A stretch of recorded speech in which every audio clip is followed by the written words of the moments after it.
سبحانك لا علم لنا إلا ما علمتنا إنك أنت العليم الحكيم رب اشرح لي صدري ويسر لي أمري واحلل عقدة من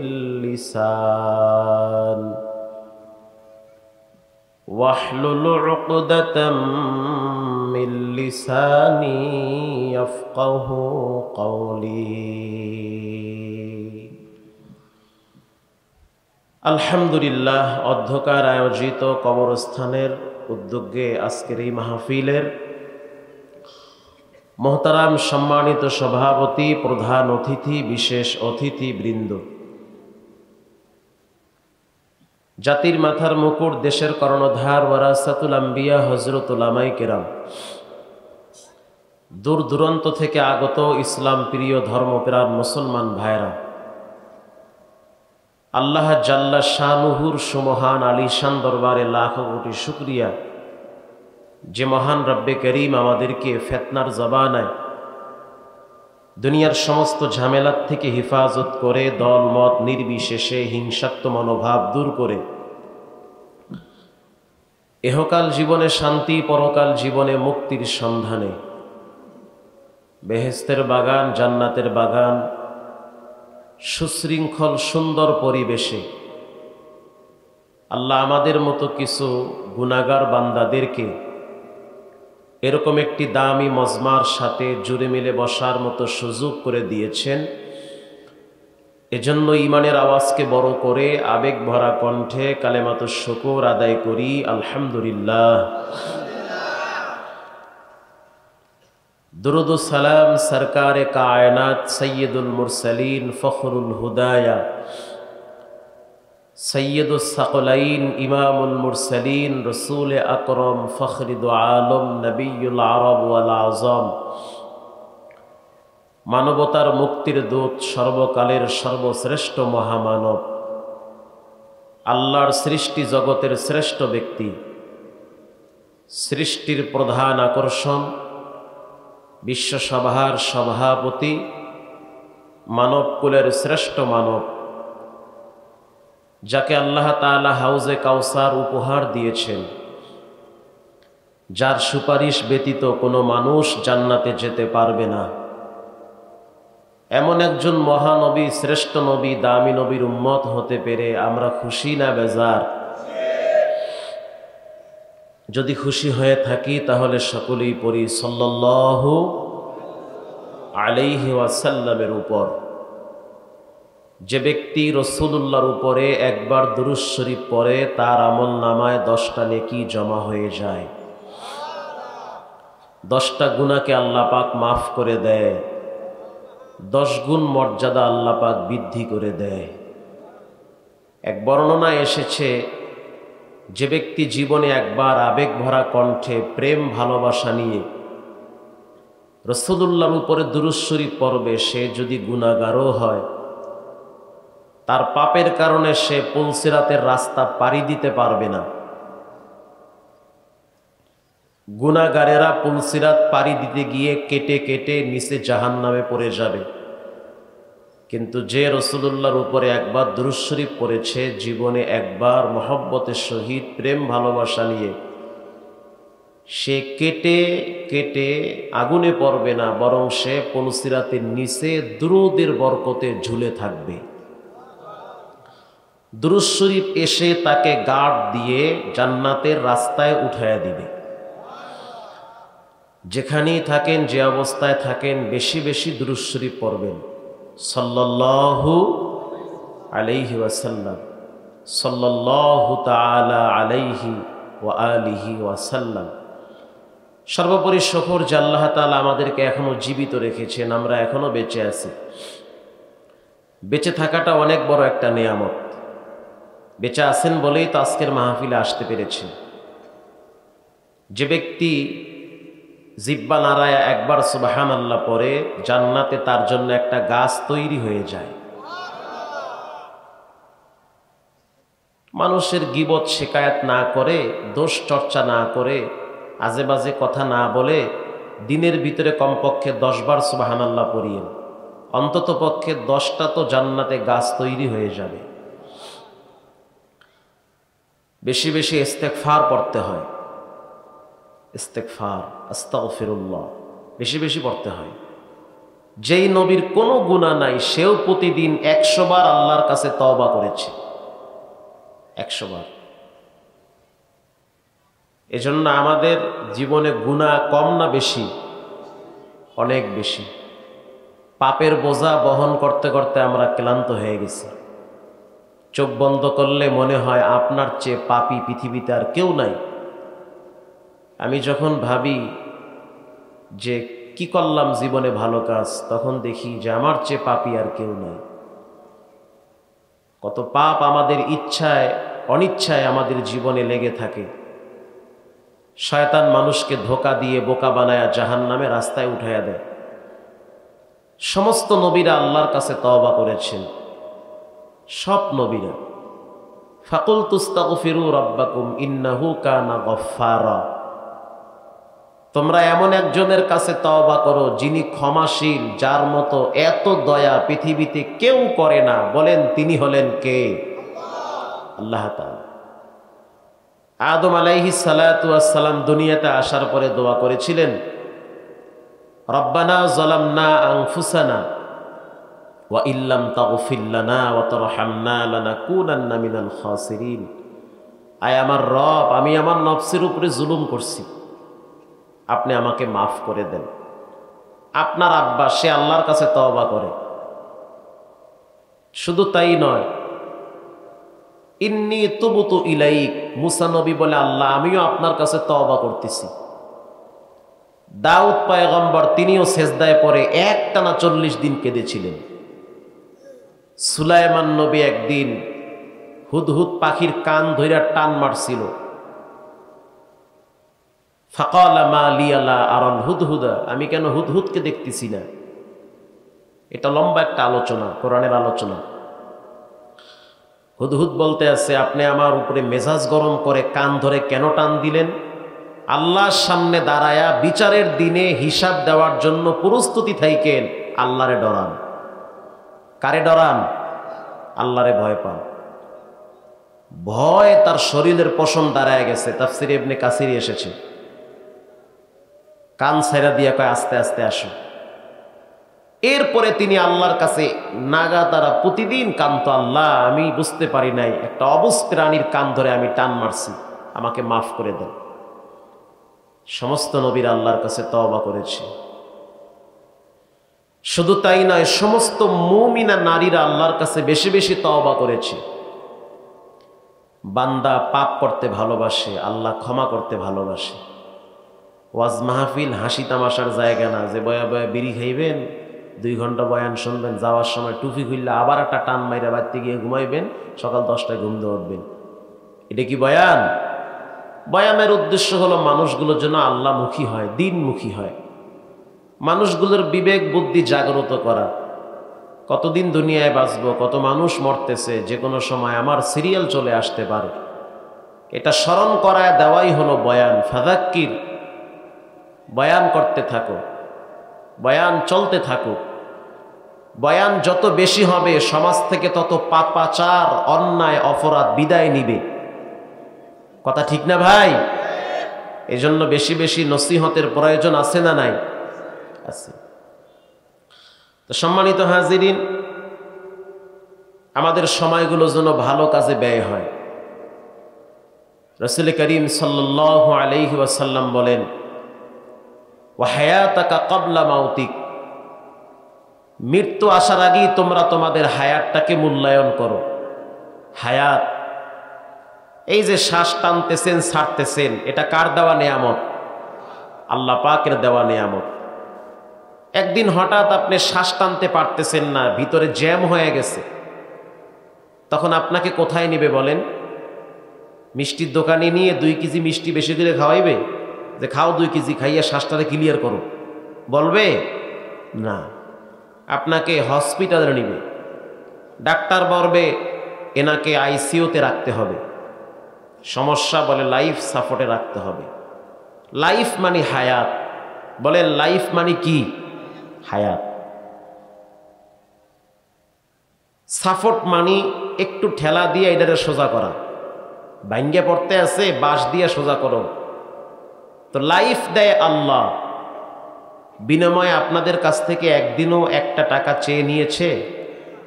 বিনা টাকায় আপনি আপনার রবের দেওয়া শ্বাস টানতেছেন, আল্লাহর দেওয়া লাইফ ব্যবহার করতেছেন, 1 টাকাও লাগে না।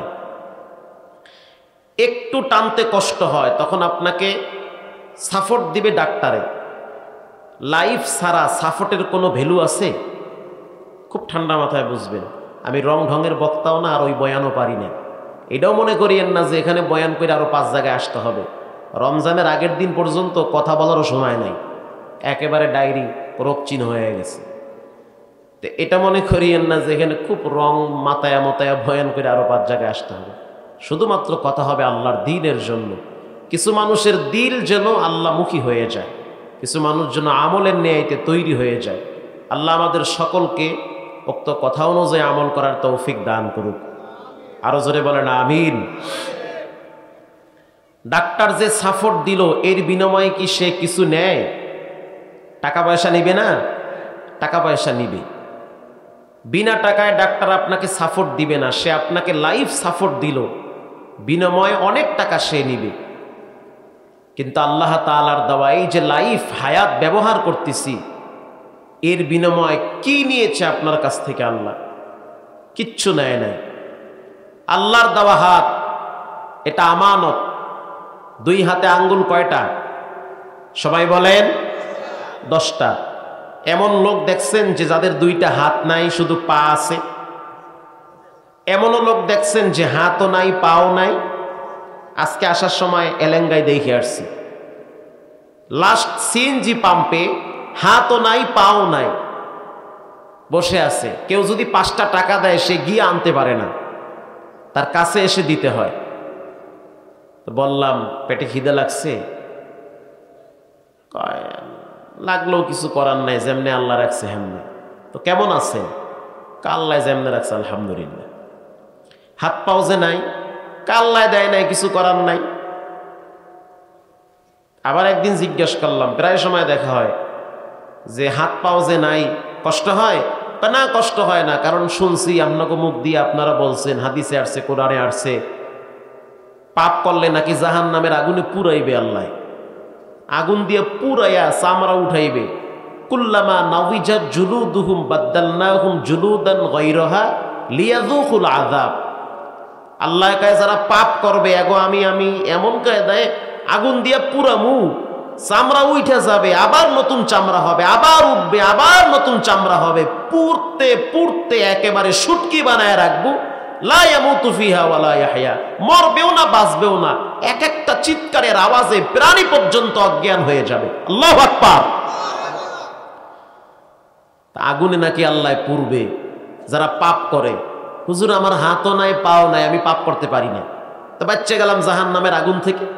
দুনিয়ায় একটু কষ্ট হয় চলতে ফিরতে, ওই কত মানুষ মরে, আমার লগে কত বন্ধু বান্ধব একসাথে চলছি, অনেকেই কবরে চলে গেছে, মইরা গেছে গা। আমি বাচ্চা আছি, রেডি হয়ে আছি, কখন না জানি আল্লাহ ডাক দেয়, মরমু, আল্লাহর জান্নাতের মেহমান হয়ে যাবো, আগুনে পোড়া লাগবে না। কত সুবিধা তার। 200-400 বছর বাঁচলে বুঝতাম যে না, 200-400 বছর বাঁচার পরে এরপরে একটা মরণের ফয়সালা হবে। পোলা পানে অল্প বয়সী ডায়াবেটিসে হইয়া পড়ছে, চুল পাকতেছে, সুদর্শন যুবক কিডনি ড্যামেজ হয়ে গেছে, ক্যান্সার রোগ হয়ে গেছে, হাঁটতে পারে না, সুস্থ যুবক হুন্ডা নিয়ে বের হইছে, হাত পা ভাঙ্গা পঙ্গু হসপিটাল পইরা রইছে। আছে না নাই? আছে। তো মইরা জামুকা কয়দিন পরে, বাঁচুম না বেশি দিন। এই জন্য আল্লাহর কাছে দোয়া করি, আল্লাহ যখন তুমি আমারে ডাক দিবা, ইমানের সহিত পাপ মুক্ত অবস্থায় ডাক দিও, মরার পরে যেন আর বাইরে বাইরে না খাইতে হয়। সুবহানাল্লাহ কন। আহা, এই যে 2টা হাত, এটা আল্লাহর দেওয়া আমানত। এটা মুঠ করলে শক্ত হয়, ছেড়ে দিলে নরম হয়ে যায়। এটা মুঠ করলে কি হয়? শক্ত হয়। যদি ছেড়ে দেন কি হয়? নরম হয়ে যায়। আপনি এই হাতটা দিয়ে মানুষকে খুশিও করতে পারবেন, আবার বেজারও করতে পারবেন। কিভাবে? আপনার দুশ্মন অর্থাৎ আপনার জীবনের শত্রু, এমনও শত্রু যদি হয়, তার সামনে দাঁড়ায় যদি আপনি একটা সালাম দিয়ে হাতটা বাড়ায়া মুসাফা করেন, আমার দিল বলতে আছে অর্ধেক দুশ্মনী পানি হয়ে যাবে। আপনি ঘরে যাওয়ার পরে আপনার স্ত্রীকে যদি বলেন যে একটু হাতটা বাড়াও, দুইজনে একটু মুসাফা করি, আপনার বউ খুশি না বেজার? খুব খুশি। আর যদি হাতটা মুট কইরা নাহের সামনে নেন, খুশি? গোলামের ফো ঝাড়ু ল। কারণ এই দৃশ্য ভালো লাগে না। আবার একই হাত এটা ছেড়ে দিলে নরম হয়ে যায়। আপনার স্ত্রী লজ্জা পাবে, হাত বাড়াবে না, পিছনে নিয়ে যাবে। আপনি বলবেন যে আমি জোর কইরা হইলেও আজকে মোসাফা করুম, যা করে আল্লাহ। আপনি টাই নাই না যদি মোসাফা করেন, হাতের ভিতরে যদি 50 টাকা ঢুকাইয়া দেন হাদিয়া, আর যদি বলেন সকালবেলা লিপস্টিক কিন্না ঠোঁটে ঘষবা, খুশি না বেজার? খুব খুশি। একই হাত। এই যে জিব্বা, আল্লাহু আকবার, দুই ঠোঁটের মাঝখানে জিব্বা, এটা কার দেওয়া নেয়ামত? আল্লাহর দেওয়া নেয়ামত। কত রং বিরঙ্গের খাবার টেস্ট করেন কি দিয়ে? হাত দিয়ে না জিব্বা দিয়ে? জিব্বা দিয়ে। এই যে এত কথা বলেন, চার দোকানে বসে এত গল্প করেন, টিভি দেখেন, বিড়ি খান, চা খান, পান খান, অনেক কথা বলেন, একটা দিনের জন্য কি আপনার জিব্বা ব্যথা হয়েছে? হয় নাই। কেন হয় নাই? এর কারণ হলো আল্লাহ পাক এই জিব্বাটা দান করছে তার পবিত্র কোরআন তেলাওয়াত করার জন্য। বেশি বেশি জিকির করবেন, সুবহানাল্লাহ, আলহামদুলিল্লাহ, আল্লাহু আকবার, তাহলে জিব্বার হক আদায় হয়ে যাবে। এই যে ওয়াজ করি 2 ঘন্টা 2.5 ঘন্টা, কোনোদিন 2টা 3টা প্রোগ্রামও থাকে, ঘন্টার পর ঘন্টা চিল্লাইতে হয়, সারাদিন ফোন আসে, কথা বলতে কষ্ট হয়, গলা ব্যথা করে, বুক ব্যথা করে, মাথা হ্যান হয়ে যায়। আল্লাহ সাক্ষী, একটা দিনের জন্য আমার জিব্বাটা ব্যথা হয় না। হয় না ব্যথা? এজন্য আল্লাহ কোরআনেও বলেন, মা ইয়ালফিযু মিন কাউলিন ইল্লা লাদাইহি রাকিবুন আতীদ। তুমি জিব্বা নাড়ায়া যেই কথাটাই বলবা, সেই কথাটাই রেকর্ড করেন কে? আল্লাহ তাআলা। কিন্তু আমরা কি করি? আমরা চায়ের দোকানগুলায় বসে বসে মানুষের সমালোচনা করি জিব্বা লড়ায়া লড়ায়া। কোন হুজুরে কয়টা বিয়ে করলো, কোন হুজুরে বিয়ে করার পরে বউ ছাড়লো, কোন পোলায় কোন মাইয়া লইয়া ভাগ্যে গেছে, কোন হুজুরে মিলাদ খাড়ায় পরে, কোন হুজুরে বইয়া পরে, কাটটুহি বেহা, কাটটুহি লম্বা, কে কোন পাগড়ি পরে। এই দুনিয়ার পেশালগুলা সবচেয়ে বেশি হয় চায়ের দোকানগুলায়। কোনো কাজ তো নাই, অন্যের সমালোচনা নিয়ে ব্যস্ত, নিজের চিন্তা মোটেও করে না। রাহমাতুল লিল আলামিন বলেন, ওয়া ফারাগাকা ক্বাবলা শুগুলিক। ব্যস্ততা আসার পূর্বে তুমি তোমার অবসর থাকাটাকে নিয়ামত মনে করো। কোনো ব্যস্ততা নাই, কি করবে? সময় কাটে না, বৈশা বৈশা মোবাইল টিপে আছে, সময় কাটে না। সময় কাটে না, চার দোকানে বসে বসে বিড়ি খায়, চা খায়, আর বাংলা ছবি দেখে। যেই টাইমটায় বসে বসে টিভি দেখতেছেন, বলেন দুনিয়ার লাইনে কতটুকু লাভ হইতেছে? লাভ হচ্ছে? হচ্ছে না। বসে বসে হিসাব মিলাইতে আছেন, দেশ শেষ হয়ে গেছে, আপনি কতদূর লাভবান হয়েছেন বলেন? আপনার মেয়ে নামাজ পড়েন, আপনি তো জায়গায় শেষ। আপনার পকেটের টাকা খাইয়া আপনার স্ত্রী ঘরে বয়া কিরম মালা দেখে, আপনি তো আগেই ধ্বংস হয়ে গেছেন। আপনি আউযুবিল্লাহ বিসমিল্লাহ পারেন না, আলিফ বা তা থা পড়তে গেলে দাঁত বের হয়ে যায়। দেশ ধ্বংস হওয়ার আগে তো আপনার আরো আগে ধ্বংস হয়ে গেছে। কাকে আপনি বলবেন ধ্বংস হয়ে গেছে? আপনি নিজেকে ধ্বংস করলেন। হাসরের ময়দানে বলবে না আপনাকে আল্লাহ যে অমুক এমপি সাহেব 2 নম্বরই করছে, তুমি জবাব দাও। হাসরের ময়দানে আল্লাহ পাক বলবে না অমুক ইমাম সাহেব উল্টা পাল্টা করছে, তুমি জবাব দাও।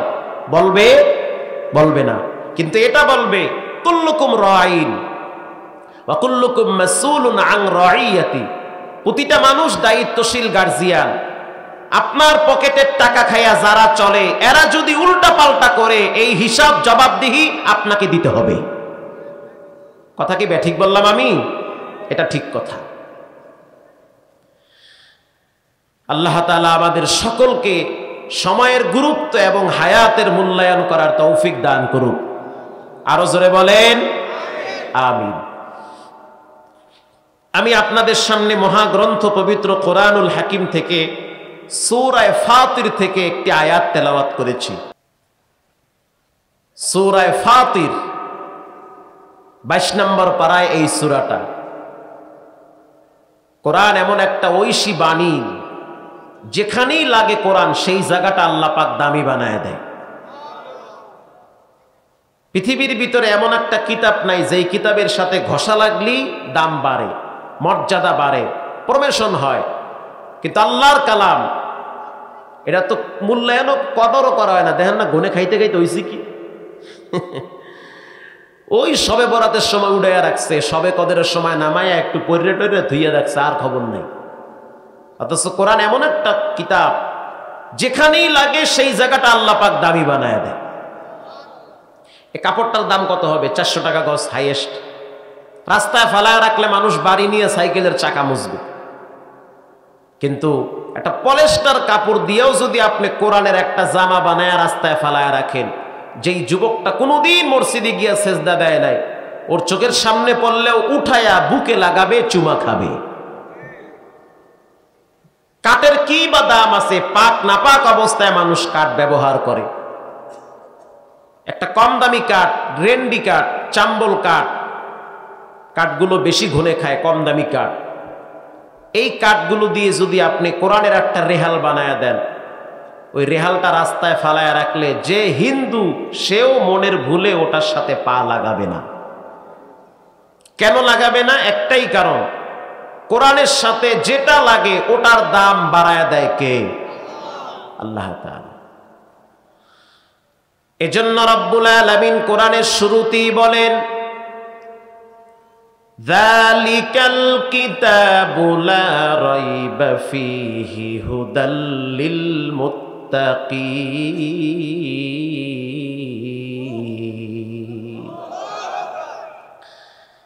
যালিকাল কিতাব আই হাযাল কিতাব। যালিকার দ্বারা আল্লাহ পাক বুঝাইছেন ওই কিতাব। ওই মানে কাছে না দূরে? দূরে। ও ভাই, লোকটা কি কাছে আছে না দূরে আছে? দূরে আছে। যদি কাছে থাকে তখন বলা হয় এ ভাই, ঠিক না বা ঠিক? এই যে ভাই। যদি অনেক দূরে থাকে তখন বলে ও ভাই। কোন রাস্তায় যাব দেখায়া দেন। এই রাস্তায় বলে এই রাস্তায় না, ওই রাস্তায়, ওই রাস্তায়। তার মানে এই রাস্তা কাছে, ওই রাস্তা কাছে না দূরে? দূরে। আল্লাহ পাক রব্বুল আলামিন কোরআনে বলেন যালিকাল কিতাব, ওই কিতাব। তার মানে ওই বলতে কাছে না দূরে? এই তো বুঝছেন, দূরে। আমরা দেখি এই কিতাব, আল্লাহ কয় না এই কিতাব না, এটা এমনে এমনে আসে নাই, একজন পাঠিয়েছেন, তিনি হলেন কে? আল্লাহ কয় ওই কিতাব। কোরআনকে প্রশ্ন করলাম, কোরআন তুমি বলো তোমার বাড়ি কোথায়, কত দূর থেকে তুমি দুনিয়ায় আসলাম? কোরআন এবার স্পষ্ট জবাব দেয়, ফি লাউহিম মাহফুজ।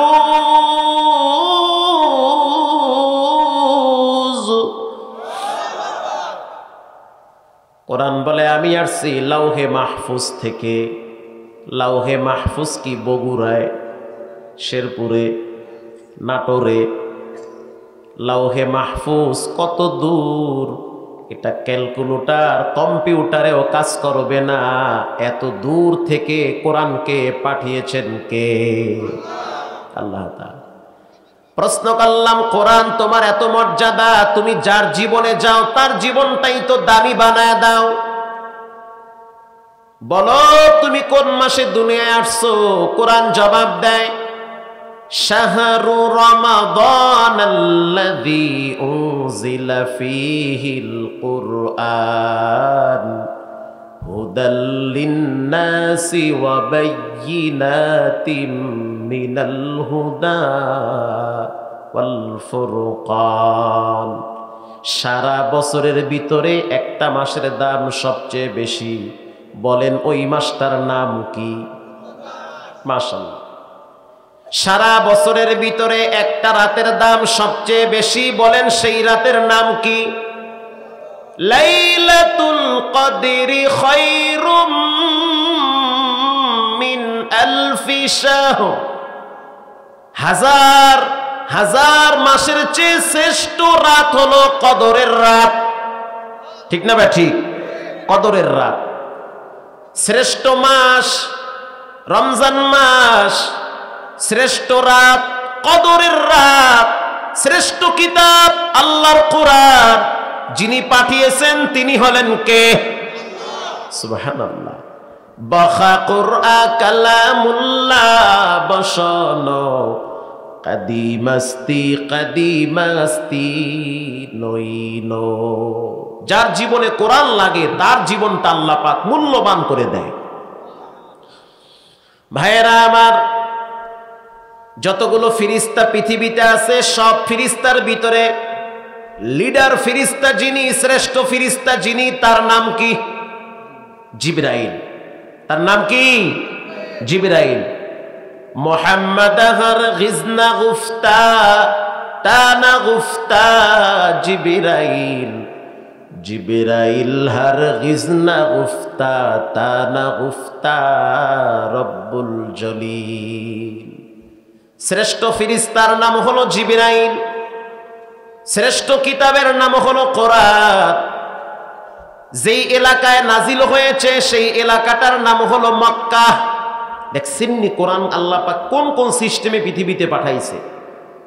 শ্রেষ্ঠ রাত, শ্রেষ্ঠ মাস, শ্রেষ্ঠ ফিরিস্তার মাধ্যমে যার উপরে নাজিল করা হয় ওই ব্যক্তি হলো সমস্ত নবীদের চেয়ে শ্রেষ্ঠ নবী মুহাম্মাদুর রাসূলুল্লাহ সাল্লাল্লাহু আলাইহি ওয়াসাল্লাম।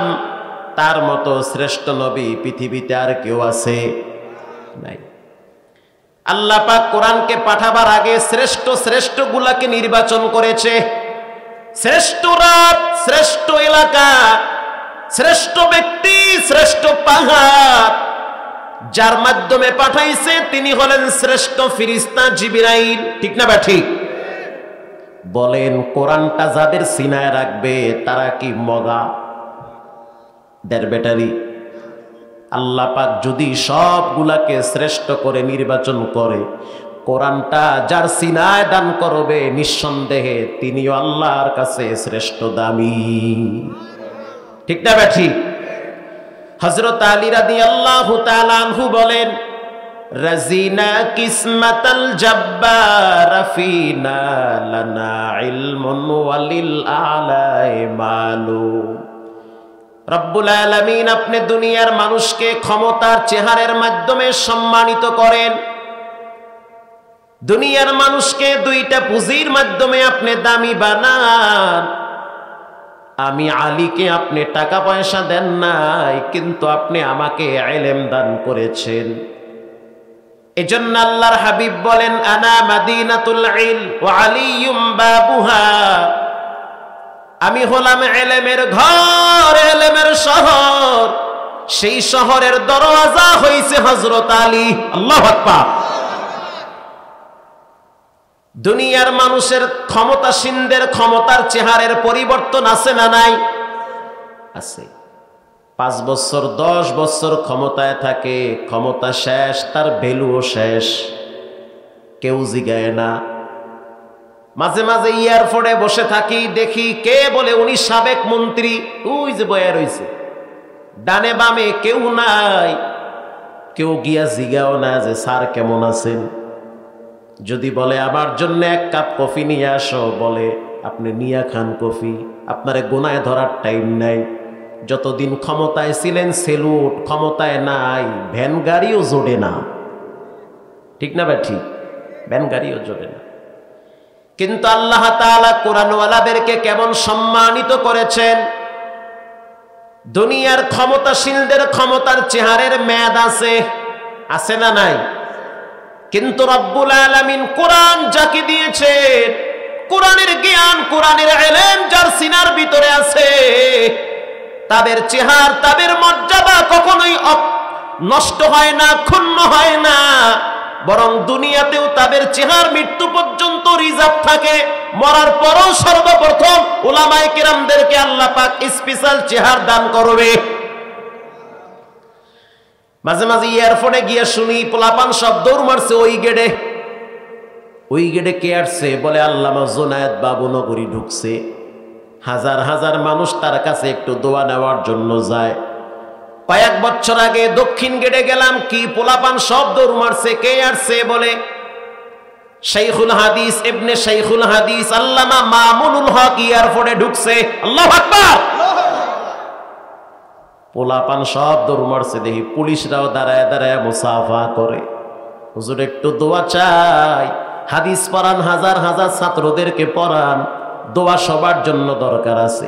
আমরা মরলে 10 জন মানুষও দোয়া করবে না, আপনারা মারা গেলে লক্ষ লক্ষ ছাত্ররা ভোর রাত্রে কেঁদে কেঁদে আপনাদের জন্য সওয়াব কবরে পাঠায় দিবে। আবার একদিন এয়ারপোর্টে গিয়ে দেখি ওই পাশে কে ঢুকছে, পোলাপান সব দৌড় মারছে, খালি মোবাইল নিয়ে ব্যস্ত, ছবি তুলবে। কে আসছে? বলে মিজানুর রহমান আজহারি এয়ারপোর্টে প্রবেশ করেছে। পোলাপান সব সেদিকে দৌড় মারে। তাদের মর্যাদা এত হওয়ার কারণ কি? ক্ষমতার কারণে, টাকা পয়সার কারণে। একটা কারণে, যার ভিতরে কোরআনের ন্যূনতম সম্পর্ক থাকবে আল্লাহ তার মান মর্যাদা জাতির কলিজায় ঢুকায়া দিবে। ঠিক না বে ঠিক? কোরআনের ভিন্ন এক আয়াতে আল্লাহ পাক বলেন, ইয়ারফাইল্লাহুল্লাযীনা আমানু মিনকুম ওয়াল্লাযীনা উতুল ইলমা দারাজাত।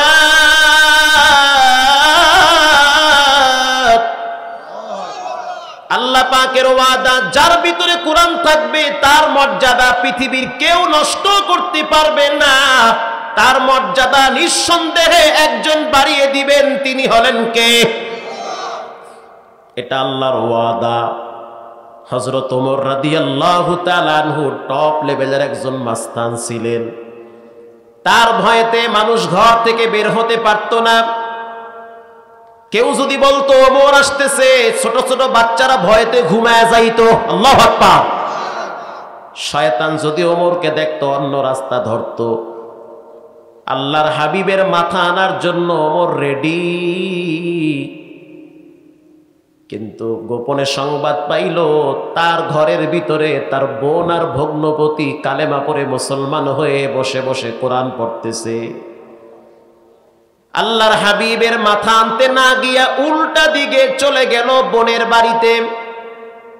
এক সাহাবী বলতে আছে, নবীর মাথা আনতে হবে না, নবী যেই পয়গাম নিয়ে আসছে সেই পয়গাম তো তোমার বোনের ঘরে নূরান্বিত হয়ে গেছে, তোমার বোনের ঠেকাও আগে।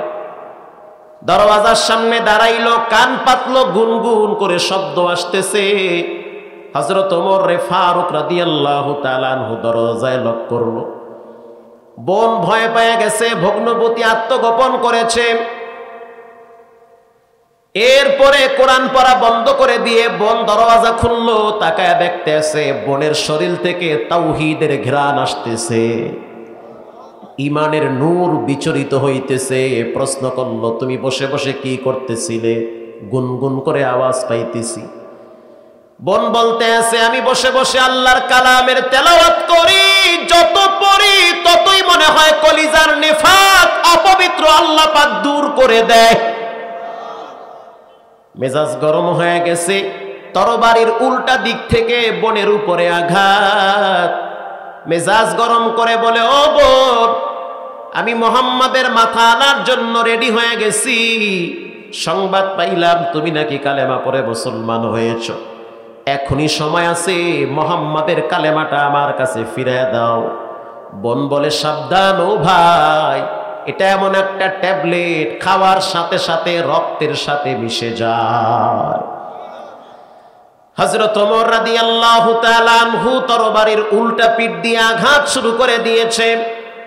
বোনের শরীর থেকে যখন রক্ত বের হইতেছে, ভাইয়ের রক্ত বোনের রক্ত একই রক্ত, অন্তরটা নরম হয়ে গেছে। বোন চোখের পানি ছেড়ে দিয়ে বলে, ও ভাই, আজকে যদি আব্বাই বেঁচে থাকতো এই আচরণটা বাবাই পছন্দ করতো না। মায়ে যদি জীবিত থাকতো তুমি আমার উপরে এভাবে আঘাত করতে পারতে না। আব্বাও নাই, মাও নাই, কারো কাছে গিয়া বলতেও পারি না যে আমার ভাই আমাকে মারতেছে। হযরত ওমর রাদিয়াল্লাহু তাআলা আনহু বোনের রক্ত দেখে নিজের রক্তের সাথে টান লেগে গেছে, কারণ আপন ভাই। নরম হওয়ার পরে বলতে আছে, কি পড়তে আসো? আর একবার আমার একটু বইরা শোনাও, আমি একটু শুনতে চাই। আল্লাহু আকবার। বোন ডাক দিয়া বলে, ভাই এভাবে বললে হবে না, তুমি তো মুশরিক, দ্রুত উযু বানাও, তাহারাত অর্জন করে সামনে বসো, তোমাকে আমি তেলাওয়াত করে শোনাবো। হযরত ওমর রাদিয়াল্লাহু তাআলা আনহু এবার উযু বানাইয়া পবিত্রতা অর্জন করে। আর এক বর্ণনায় আসছে তিনি নিজে গোসল করে বোনের সামনে বসে পড়ল। বোনের সামনে বসলো, বোন এবার কোরআন থেকে সূরা তাহা তেলাওয়াত শুরু করলো।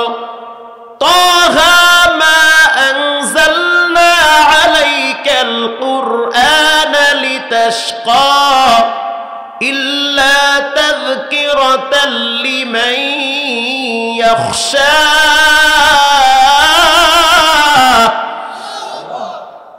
বোন যত তেলাওয়াত করে হযরত ওমরের শক্ত দিল তত নরম হতে শুরু করে।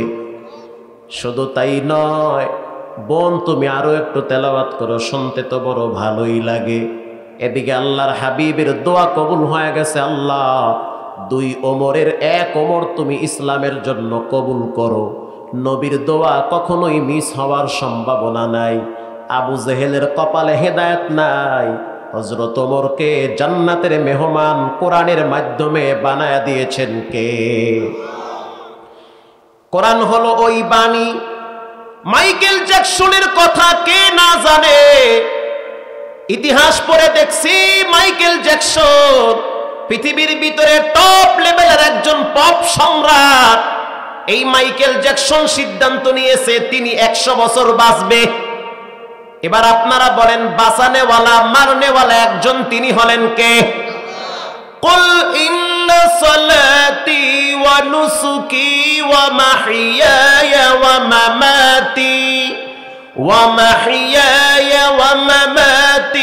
লিল্লাহি রাব্বিল আলামিন। আপনার বেঁচে থাকা, মরে যাওয়া, আপনার নামাজ, আপনার কুরবানি, জাগতিক আমল সব হবে একজনের জন্য। তিনি হলেন কে?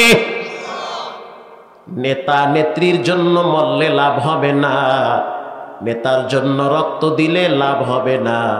রক্ত যদি দিতেই মনে চায়, মৃত্যু যদি বরণ করতেই মনে চায়, শাহাদাতের মরণ বরণ করো। আল্লাহর দ্বীনের জন্য রক্ত জমিনে ঢেলে দিয়ে শাহাদাতের অমীয় সুধা পান করো। ঠিক না বেঠি? মরতে যদি মনে চায় আল্লাহর জন্য মরো। কিছু যুবক আছে প্রেমিকার জন্য গলায় দড়ি দেয়, আছে আছে। বটগাছ তলায় বয়া বয়া বিড়ি খায়। চাচায় কয় কিও কি খাও? কথা কয়েন না, ভিতরটা জ্বললে বইরে ছাই হয়ে গেছে। এত জ্বলে কা? জ্বলবে না, করবি কি? যেই মাইয়ারে আমি ফুল দেখাই ওই মাইয়া আমারে জোতা দেখায়। সুবহানাল্লাহ। আউযুবিল্লাহ না নাউযুবিল্লাহ? নাউযুবিল্লাহ। এর লেগে ভিতরটা জ্বলে। আমি যুবকদেরকে বলবো, তোমরা লেখাপড়া করো, যোগ্যতা অর্জন করো, মা বাবার মুখে হাসি ফুটাও, সমাজকে কিছু উপহার দাও, সমাজ সংস্কারের জন্য সামনে আগায়া বাড়াও। তুমি কেন মেয়েদের পিছনে ঘুরবা? তোমার চরিত্র দেখে, তোমার আদর্শ দেখে হাজারো মেয়ের বাবারা তোমার কাছে মেয়ে দেওয়ার জন্য ব্যস্ত হয়ে যাবে। তুমি কেন ঘুরবা? আল্লাহ পাক হযরত ওমরকে হেদায়েতের মালা গলায় পরায়া দিলেন কোরআনের মাধ্যমে। মাইকেল জ্যাকসন কোরআনের মাধ্যমে তিনি শেষ সময়ে কালেমা পড়ে মুসলমান হয়ে এরপরে তিনি কবরে চলে গেছে। আল্লাহু আকবার। প্রতিদিন তার কাছে 18 জন ডাক্তার থাকতো। যেই খানাটা সামনে নিয়ে আসতো সেটা বারবার চেক করা হইতো। বেঁচে থাকার জন্য সব কারো সাথে মুসাফা করতে গেলে তিনি প্লাস্টিকের মাধ্যমে মুসাফা করত, কারণ কার হাত থেকে রোগ জীবাণু আমার হাতে আসবে। এত লম্বা স্বপ্ন দেখলো অনেক দিন বাঁচবে, 50 বছরও বাঁচতে পারে নাই। এর আগে 3 কাপড়ের প্যাকেট হয়ে কবরের বাসিন্দা বানায় দিয়েছেন কে? মাইকেল জ্যাকসন মৃত্যুর আগের বছর সেই লন্ডন থেকে একটা কনসার্ট করে চলে গেল আমেরিকায়। যেই জায়গায় তিনি বসবাস করত তার একজন পিএস ছিল, বাড়ি হলো পাকিস্তানে, নাম হলো আব্দুল্লাহ। গভীর রাত, মাইকেল জ্যাকসনের ঘুম হয় না, নেশাগ্রস্ত হয়ে টাল হয়ে থাকত। নেশার ভাবটা কেটে গেল, ঘুম ভেঙ্গে গেল। বারান্দায় হাঁটতে আছে, পাশের রুম থেকে আওয়াজ আসতে আছে, কান্নার আওয়াজ। তাকায় দেখতে আছে এটা তার পিএস এর রুম। দরওয়াজায় নক করলো, পিএস দরওয়াজা খুলে দিল। তাকায় দেখতে আছে পিএস এর চোখের পানি বায়া বায়া পড়তেছে। মাইকেল জ্যাকসন প্রশ্ন করলো, পিএস কিসের অভাব? কত টাকা পয়সা তোমাকে দিয়ে আমি পালতেছি, এরপরও রাত্রিবেলা দেখি দরওয়াজা লাগায় কাঁদতেছো। পিএস আব্দুল্লাহ বলে, স্যার আমি কাঁদি একজন মানুষের জন্য, তিনি হলো আমার আব্বা। কয়েক মাস আগে নিজের হাতে আমি আমার আব্বারে মাটিতে ফালায় রেখে আসছি। তার মানে বাবা ইন্তেকাল করেছে, নিজের হাতে আমি কবরে রাখছি। কবর মানুষের সাথে কখনো ভালো ব্যবহার করে, কখনো খারাপ ব্যবহার করে। আল্লাহর নবী বলেন, কেউ যদি ঈমান আর আমল নিয়ে কবরে যায়, আল্লাহ পাক তাকে জান্নাতের পোশাক কবরে পরায়া দেয়। কেউ যদি আমল খারাপ কইরা কবরের বাসিন্দা হয়, রাহমাতুল লিল আলামিন বলেন, কবরের দুই পাশে মাটি এমন করে চাপ দেয়, দুই পাশের মাটির চাপে হাড্ডি ভেঙ্গে চুরমার হয়। ভয় লাগতে আছে, না জানি আব্বার সাথে আল্লাহ কি ব্যবহার করে। গুনগুন করে কি পড়তেছিলা? গীতা বলে না, বাইবেল বলে না, ত্রিপিটক বলে না, মহাভারত বলে না, কি পড়ো? বলে সূরা মুলুক তেলাওয়াত করি। সূরা মুলুক আবার কি? বলে এটা হলো কোরআনের একটা সূরা, সূরা মুলুক। কেউ যদি সূরা মুলুক প্রতিদিন এশারের নামাজের পর তেলাওয়াত করে, আল্লাহর হাবিব বলেন কবরের ভিতরে আল্লাহ পাক তাকে নূরের বাতি জ্বালায় দিয়ে পরিষ্কার করে দিবে। সুবহানাল্লাহ, মুখ দিয়ে বাইরে এলো না? তা আমার একটু পয়রা শোনাও সূরা মুলুক।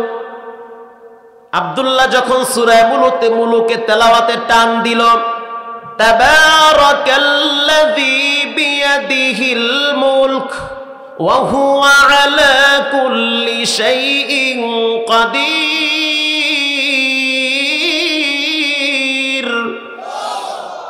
আরো একটু পর শুনতে তো ভালোই লাগে।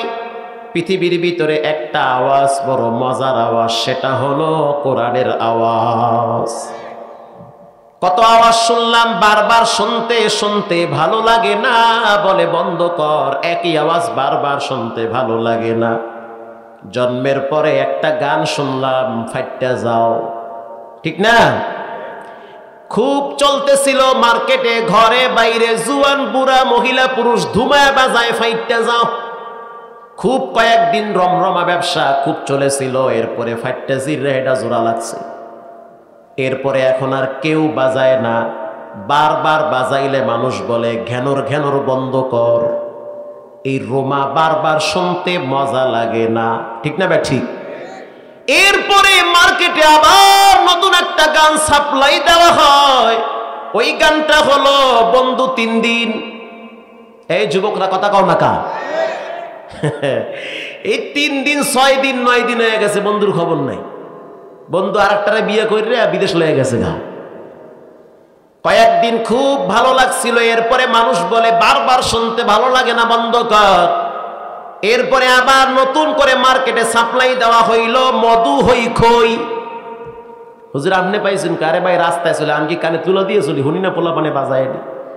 মসজিদে নামাজে খারাই, পাশে বাজ্য উঠছে ভেটতে যাও। এদিকে বন্ধু 3 দিন, ওদিকে বাজতে আছে মধু হই খই, টুরুং টুরুং বাজ্য ওঠে। আছে না নাই? আছে। কিছুদিন পাবলিক খুব খাইছে, মানুষ এখন খাইতে চায় না, কয় ভাল লাগে না, বন্ধ কর। বাংলাদেশের গুলা টেস্ট লাগে না। ভারতওয়ালারা চিন্তা করলো বয়া থেকে লাভ কি, পাবলিকের যা খাওয়াই খাওয়াই তাই তো খায়। এবার শুরু করলো কাঁচা বাদাম, ঠিক না? কয়েকদিন কাঁচা বাদাম, খুব গরম গরম আওয়াজ। এরপরে বাদাম পাইকা বস্তায় বইরা ছাদে উড়ে রাখছে। এখন আর বাদাম বদাম চলে না, বন্ধ হয়ে গেছে।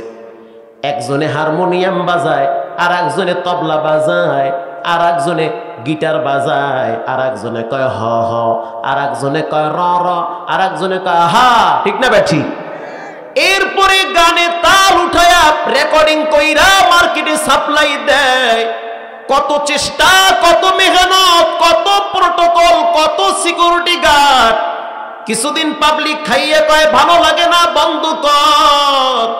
এখন দেখতেছি ঘুরে ফিরে আল্লাহর কোরআনের আওয়াজটাই টিকে আছে। বাংলাদেশে এক এক মসজিদে নামাজ পড়ি, এক এক রকম মজা। এরপরে গেলাম একবার দুবাই, এয়ারপোর্টে নাইমে এক মসজিদে নামাজ পড়লাম, দেখি আরো মজা। এরপরে গেলাম বাইতুল্লাহ, আল্লাহর ঘর, মনে হইতে আছে আল্লাহর কোরআন নাজিল হইতেছে। এরপরে গেলাম রহমাতুল লিল আলামিন, যেখানে ঘুমিয়ে আছে, রওজায়ে আতহারের পাশে নামাজে দাঁড়ায় গেলাম। মনে হইতে আছে আল্লাহর হাবিবের এক উম্মত দাঁড়ায় দাঁড়ায় তেলাওয়াত করে, লাখো উম্মত পিছনে দাঁড়ায় দাঁড়ায় কোরআন শুনে চোখের পানি ছেড়ে কান্দে। পৃথিবীর ভিতরে একটা পড়া মানুষের দিল কেড়ে নেয়, সেটা হলো কোরআনের পড়া। ঠিক না ব্যাঠি? কোরআনের পড়া। এভাবে বলতে থাকলে ফজর হয়ে যাবে, এরপরও শেষ হবে না কোরআনের ফজিলত বলে। তাবারাকা বিল কুরআন ফাইন্না কালামুল্লাহি আখরাজা মিন। কোরআন থেকে তোমরা বরকত হাসিল করো, কারণ কোরআন মানুষের কথা না, কোরআন হলো আল্লাহর কথা। কার কথা? আল্লাহর কথা। কোরআনের ভিতরে কিছু সূরা আছে, তাকাইলে সূরাগুলোর নাম দেখা যায়। আপনারা কি বিরক্ত হইতেছেন? যেমন সূরার নাম সূরা বাকারা, আছে না বাকারা? বাকারাতুন শব্দের অর্থ গাবি। যখনই আপনি তাকাবেন দেখবেন লেখা আছে আনতাযবাহু বাকারা। সূরার নাম বাকারা, তাকাইলেই দেখবেন লেখা আছে বাকারা। সূরার নাম সূরা আলে ইমরান, আছে ইয ক্বালাত ইমরাআতু ইমরান। যখনই আপনি তাকাবেন দেখবেন ইমরান শব্দটা এই সূরার ভিতরে আছে না নাই? আবার একটি সূরা আছে, সূরার নাম সূরা রহমান, তাকাইলেই দেখবেন লেখা আছে আর রহমান। সূরার নাম সূরা ইয়াসিন, তাকাইলেই দেখবেন লেখা আছে ইয়াসিন। কেউ যদি কোরআনের একটা হরফ পড়ে অথবা শুনে, নবী বলেন 10টা নেকি তার আমলনামায় জমা হয়ে যায়। শুধু তাই নয়, এরপরে আরো কিছু সূরা আছে, তাকাইলে নাম দেখা যায়। যেমন সূরার নাম সূরা হুমাজা। নাম কি? যখনই আপনি তাকাবেন দেখবেন লেখা আছে ওয়াইলুল লিকুল্লি হুমাজাতিল লুমাজা। যারা মানুষের গীবত করে, সামনে পিছনে দোষ চর্চা করে, তাদের জন্য জাহান্নামের আগুন নির্ধারণ করে দিয়েছেন কে? এরকম আরো অনেক সূরা আছে, তাকাইলে নাম দেখা যায়। সূরার নাম সূরা মুজাম্মিল, ইয়া আইয়ুহাল মুজাম্মিল। সূরার নাম সূরা মুদ্দাসসির, তাকাইলে দেখবেন লেখা আছে ইয়া আইয়ুহাল মুদ্দাসসির। সূরার নাম সূরা নাজম, তাকাইলে দেখবেন ওয়ান নাজমি ইযা হাওয়া। সূরার নাম সূরা মুতাফফিফিন, তাকাইলে দেখবেন ওয়াইলুল লিল মুতাফফিফিন। সূরার নাম সূরা নাবা, যখনই তাকাবেন দেখবেন লেখা আছে আম্মা ইয়াতাসাআলুন আনিন নাবাইল আযীম। আছে না নাই? আবার এমনও কিছু সূরা আছে, তাকাইলে সূরার নাম দেখা যায় না। যেমন সূরার নাম সূরা ফাতিহা। সূরার নাম কি? ফাতিহা। যখনই আপনি তাকাবেন দেখবেন ফাতিহা শব্দ ভিতরে নাই। আছে? নাই। সূরা ফাতিহাকে বলা হয় উম্মুল কোরআন, সূরাতুশ শিফা। কারো যদি পেটে ব্যথা হয়, মাথা ব্যথা করে, প্রচন্ড অসুস্থতায় ভুগতে আছে, বাচ্চা ডেলিভারি হইতে আছে না, প্রচন্ড ব্যথা পাইতে আছে, আম্মা জানেরা, পবিত্র জবান নিয়া ওযু অবস্থায় যদি সূরা ফাতিহা 3 বার পড়ে, সূরা ইখলাস পড়ে যদি পানিতে ফু দিয়া পানি খায়, আরশের মালিক সূরার বরকতে তার মুসিবতগুলি দূর করে দেয়। আমাদের এলাকায় ক্যান্সার রোগী গিয়েছিল, আমাদের সেই সাগরের পারে। তিনি বলতে আছে ডাক্তার বলেছে আমি নাকি বাঁচবো 3 মাস, এখন 3 বছর হয়ে গেছে, এখনো কোনো অসুস্থতা ভাব আমার ভিতরে নাই। এটা কেমনে হইল? বলে এক ইমাম সাহেব, আল্লাহওয়ালা মানুষ, বুজুর্গ মানুষ, দরবেশ টাইপের ভালো মানুষ, নেককার মানুষ, তার কাছে গেছি, গিয়ে বলছি এই সমস্যায় ভুগতেছি, কত ডাক্তার দেখাইছি ভালো হয় না। তিনি কোরআন থেকে কয়েকটা আয়াত পয়রা পানিতে ফু দিল, খাইলাম, এরপর থেকে ব্যথা বন্ধ হয়ে গেছে। এটা কি ব্যক্তির কারামতি না কোরআনের বরকত? কোরআনের বরকত। আবার একটি সূরা আছে, সূরার নাম সূরা ইখলাস। যখনই আপনি তাকাবেন দেখবেন ইখলাস শব্দটা ভিতরে দেখা যায় না। কুল হুয়াল্লাহু আহাদ আল্লাহুস সামাদ লাম ইয়ালিদ ওয়া লাম ইউলাদ ওয়া লাম ইয়াকুল লাহু কুফুয়ান আহাদ। নবী বলেন কেউ যদি একবার জিহ্বা লড়ায় পড়ে তার আমলনামায় 10 পারা কোরআনের সওয়াব জমা হয়ে যায়। সুবহানাল্লাহ। বৈশা বৈশা আরেকজনের সমালোচনা না কইরা বিড়ি 2টা কম খাইয়া একবার সূরা ইখলাস পড়েন, কমপক্ষে 10 পারা কোরআনের সওয়াব অ্যাকাউন্টে জমা হয়ে যাবে। কেউ যদি সূরা ইখলাস 2 বার পড়ে 20 পারা, কেউ যদি সূরা ইখলাস 3 বার পড়ে তার আমলনামায় 1 খতম কোরআনের সওয়াব লিখে দেওয়া হয়। বর্তমানে একটা আওয়াজ আসতেছে, দুর্ভিক্ষ নাকি আসতেছে। মাননীয় প্রধানমন্ত্রী তিনিও বারবার সিগন্যাল দিতেছে, সাবধান, দুর্ভিক্ষ আসতে পারে। বলছে কি বলে নাই? বলছে আসতে পারে, আসাই স্বাভাবিক, আসতেই পারে। এদিকে যাত্রাবাড়ির শায়েখ আল্লামা মাহমুদুল হাসান যাত্রাবাড়ি গত কয়েকদিন আগে বিশাল বড় মাদ্রাসা যাত্রাবাড়ি, তার পাশে স্বরাষ্ট্রমন্ত্রী তিনি বসা ছিলেন, তাকে বসায় রাইখা যাত্রাবাড়ির শায়েখ পরিষ্কার জানিয়ে দিয়েছে, প্রধানমন্ত্রীর কাছে এই মেসেজটা পৌঁছায় দেন, দুর্ভিক্ষের কারণে নাকি মানুষের অবস্থা খারাপ হয়ে যাবে, আপনি একটু জানায় দেন পার্লামেন্টে যতগুলো সংসদ সদস্য আছে প্রত্যেকেই যেন প্রতিদিন মাগরিবের পরে সূরা ওয়াকিয়ার আমল চালু করে।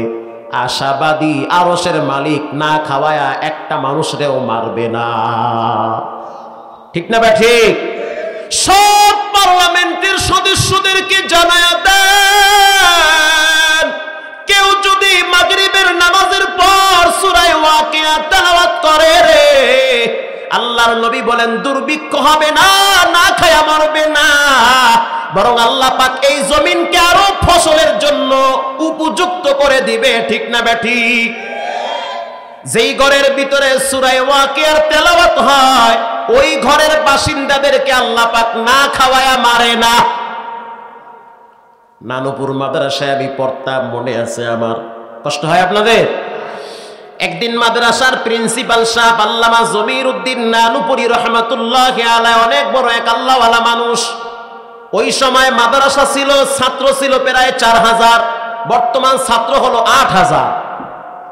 আপনি সকাল থেকে হাঁটতে হাঁটতে ক্লান্ত হয়ে যাবেন। মাদ্রাসাটা কত বড়! প্রায় 8000 ছাত্র একই বোর্ডিংয়ে খানা খায়, একই মসজিদে নামাজে দাঁড়ায় যায়। ওই সময় একটু আর্থিকভাবে মাদ্রাসার অবস্থা দুর্বল ছিল। পরিষ্কার ছাত্রদেরকে জানায়া দিয়েছে মসজিদের বারান্দায় বসায়া, ও ছাত্র ভাইরা, আপনারা কেউ আসছেন উত্তরবঙ্গ থেকে, কেউ আসছেন বরিশাল থেকে, কেউ আসছেন নাটোর থেকে, কেউ আসছেন সিরাজগঞ্জ থেকে, 10 মায়ের 10 সন্তান, যেই পরিমাণ টাকা দেন ওই পরিমাণ তো খাবারের ব্যবস্থা হওয়ার কথা না। সীমিত টাকা দেন, এই টাকা দিয়ে তো বোর্ডিংয়ের লাকড়িও হওয়ার কথা না। অতএব আপনাদেরকে জানায়া দিলাম আগামীকাল ফজরের পরে বোর্ডিংয়ের চুলা কিন্তু জ্বলবে না, কারণ চাউল নাই, খাবারের কোনো ব্যবস্থা হবে না। কিন্তু আমি জমির উদ্দিন জানি আমি দুর্বল, আমার গোটা শিক্ষক স্টাফ দুর্বল, কিন্তু আমাদের রব তিনি তো দুর্বল না। আল্লাহ কি দুর্বল? তিনি তো দুর্বল না। অতএব প্রত্যেকটা ছাত্র যেন সূরা ওয়াকিয়া তেলাওয়াত করে মাগরিবের পরে, প্রত্যেকটা ছাত্র পড়তেই হবে।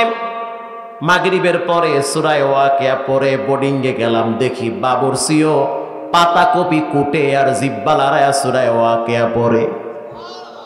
দারোয়ান দাঁড়ায় আছে, পারে না, জিব্বা লড়ায় কয় ইযা ওয়াকাতিল ওয়াকিআ লাইসা লিওয়াকাতিহা কাযিবা, আর পারে না। আবার কয় ইযা ওয়াকাতিল ওয়াকিআ, খোদারে খাওন দাও, না খাওয়ায়া মাইরো না। আবার কয় ইযা ওয়াকাতিল ওয়াকিআ লাইসা লিওয়াকাতিহা কাযিবা। এই দুইটা আয়াত পারে, দুইটাই পরে। এক মুরব্বী বাড়ি ফটিকছড়ি পড়তে আছে, এই দুইটাই পরে। চাচা আর পারেন না, কয় লজ্জা দিস না, আর পারি নাই, দুইটাই পারি। আল্লাহ দেখুক বান্দার কাজ চেষ্টা করা, রহমত দেওয়ার দায়িত্ব হলো কার? কোরআনের ভিন্ন এক আয়াতে আল্লাহ পাক বলেন ওয়ালাউ আন্না আহলাল কুরা আমানু ওয়াত্তাকাউ লাফাতাহনা আলাইহিম বারাকাতিম মিনাস সামা ওয়ালাউ আন্না আহলাল কুরা আমানু ওয়াত্তাকাউ লাফাতাহনা আলাইহিম বারাকাত। যারা টাকা টাকা নিয়ে টেনশনে আছেন, কি খাবেন, বাচ্চা কেমনে চালাবেন, সংসারে লাল বাতি জ্বলছে, টেনশন নাই, চিন্তার কোনো কারণ নাই। আপনি আমি দুর্বল হতে পারি, যিনি আমাদেরকে বানিয়েছেন তিনি তো মোটেও দুর্বল না। মাগরিবের পরে সব ছাত্ররা সূরা ওয়াকিয়ার আমল কমপ্লিট। বিশ্বাস করেন ফজরের নামাজের পর সূরা ইয়াসিন তেলাওয়াত কইরা যখন আমরা মসজিদ থেকে বের হইতেছি, দেখতে আসি মেইন গেট দিয়া চাউলের ট্রাক মাদ্রাসায় ঢুকতেছে। চট্টগ্রাম সেই অক্সিজেন এলাকার এক বিশিষ্ট ব্যবসায়ী হাজী সাহেব মানুষ রাত্রিবেলায় স্বপ্নে দেখছে কে যেন মাথায় পাগড়ি পইরা বলতে আছে, ও হাজি ঘুমাস না, এত টাকা নিয়ে তুই তো কবরে যেতে পারবি না, এত সম্পদ দিয়া কি করবি? ৩-৪ হাজার নবীর মেহমানরা কালকে সকালবেলা খানা খাইতে পারবে না, ঘুমাইস না, কিছু পাঠায় দে, তোর রব তোরে ঠকাবে না। আর দেরি করে নাই, ঘুম ভাঙ্গার সাথে সাথে গোডাউনের ম্যানেজারের কাছে ফোন লাগাইছে। ম্যানেজার তখনও ঘুমায়, তখন তো আর ওই মোবাইল ছিল না, ডাইরেক্ট টেলিফোন করেছে। ঘুম থেকে উঠে না, নিজেই নিজের গাড়ি ড্রাইভ করে ম্যানেজারের বাড়িতে চলে গেছে। গোডাউন খোল, তাড়াতাড়ি ট্রাকওয়ালারে খবর দে, ফজরের নামাজের আগেই যেন ট্রাকের ভিতরে চাউল লোড হয়ে যেন মাদ্রাসার বারান্দায় ঢুকে যায়। এবার আপনারা বলেন বরকত দেওয়ার মালিক কে? রঙ্গে তাকওয়া, রঙ্গে সিদ্দিকু, রঙ্গে দিন তা'বুদুবা কিবু আদবর আবেদি। সূরার নাম সূরা ওয়াকিয়া, বেশি বেশি তেলাওয়াত করেন, দুর্ভিক্ষ আপনাকে স্পর্শ করতে পারবে না। আমি এরকম একটি সূরা তেলাওয়াত করেছি, সূরার নাম সূরা ফাতির। তাকাইলি দেখবেন আলহামদুলিল্লাহিল্লাযী ফাতিরিস সামাওয়াতি ওয়াল আরদ।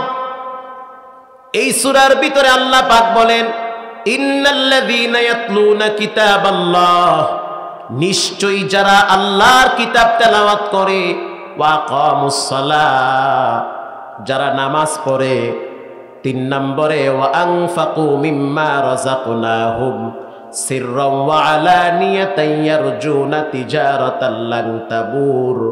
৩টা কাজ যারা করবে আল্লাহ পাক তাদেরকে দুনিয়া আখিরাতে সফলতা দান করবে।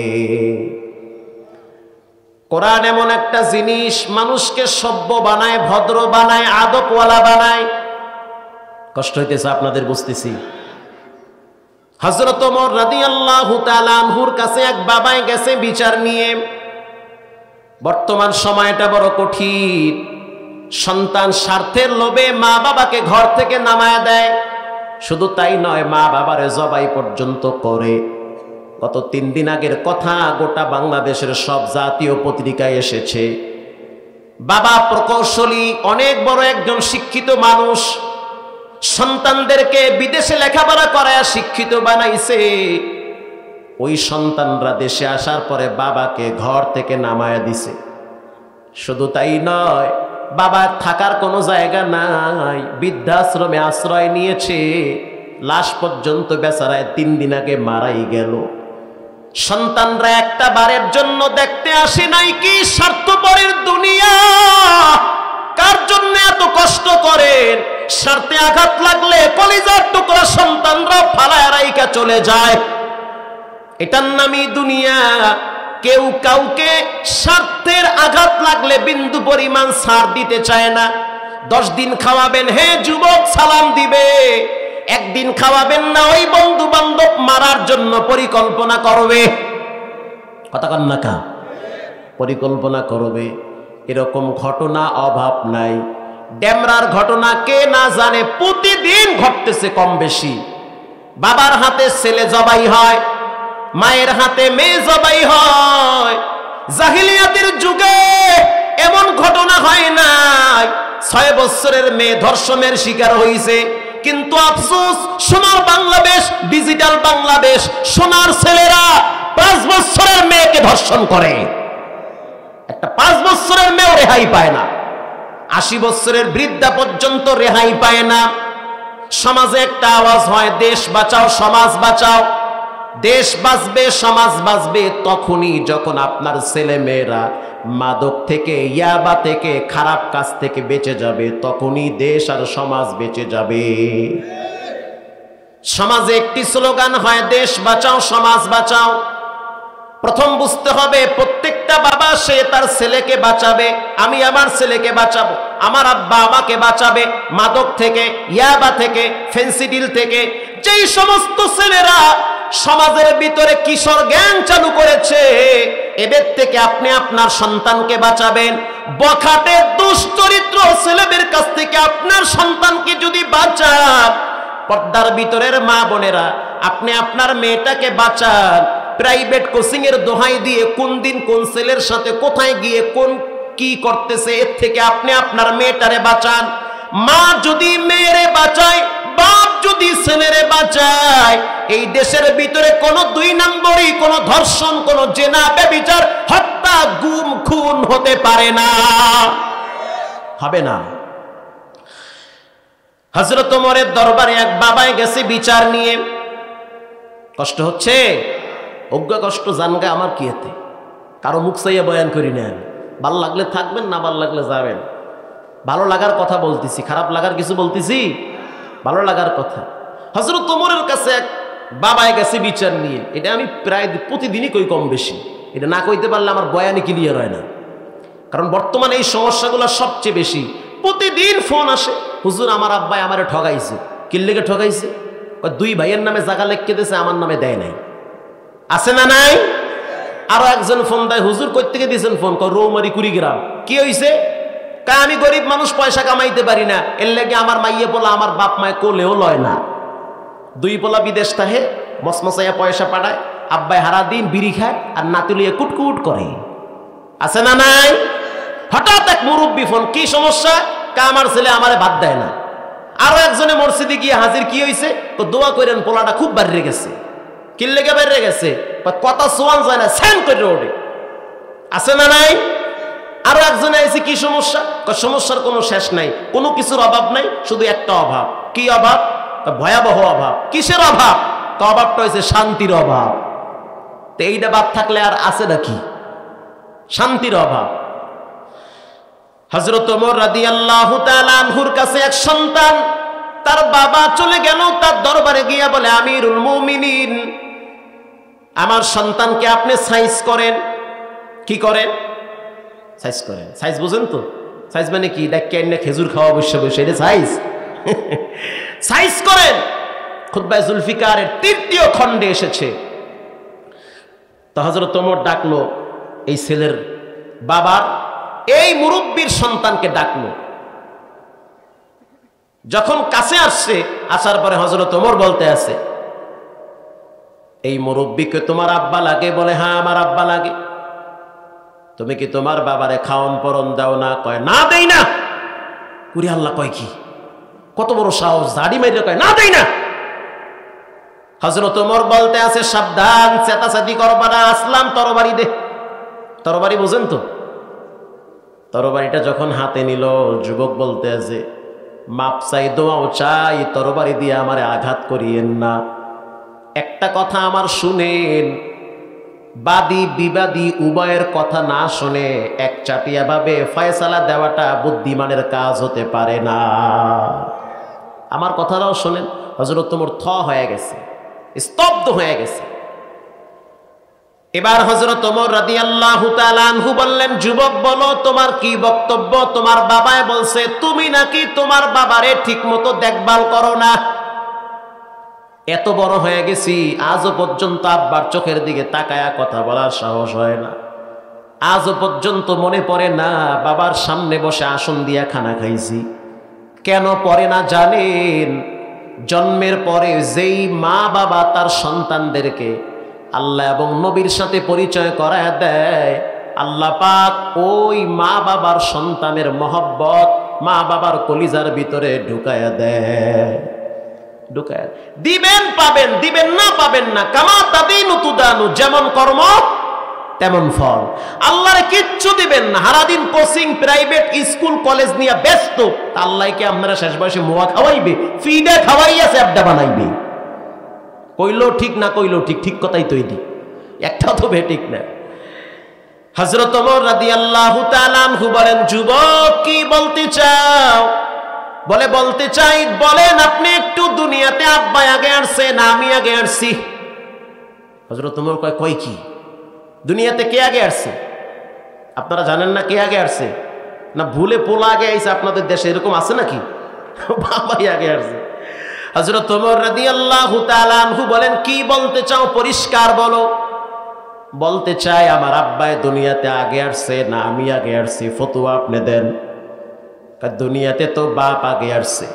যেমন পৃথিবীর প্রথম বাবার নাম হলো আদম আলাইহিস সালাম। আগে কে আসছে? আব্বাই আসছে আগে। এবার জানতে চাই আমিরুল মুমিনিন, লাউ কানা বাদি নাবিয়্যান লাকানা উমর, আল্লাহর নবীর পরে কেউ যদি নবী হইতো আল্লাহ পাক হযরত ওমরকেই নবী বানায়া দিত। একজন মহান ব্যক্তিত্ব, চরিত্রের অধিকারী, তিনি দাঁড়িয়ে আছে। আর যুবক বলতে আছে দায়িত্ব আব্বার আগে না আমার আগে? দায়িত্ব তো বাবার আগে। কি কি দায়িত্ব জানা দেন, আব্বাইও শুনুক আমিও শুনি। যেই কইছে আব্বাইও শুনুক, বাবার চেহারা কালা হয়ে গেছে। মনে করছি পোলার নামে বিচার দিয়া বাচ্চা জামো, এখন দেখি পোলাও তো পেঁচ দিয়া ফেলাইছে। ধরা তো আমিও খাইয়া গেছি, ঠিক না বে ঠিক? আমিও খাইছি ধরা। হযরত ওমর বলতে আছে বাবার দায়িত্ব তিনটা। তিন দায়িত্ব, জন্ম দিলেই বাপ হওয়া যায় না, কর্ম শিক্ষা দিতে হয়।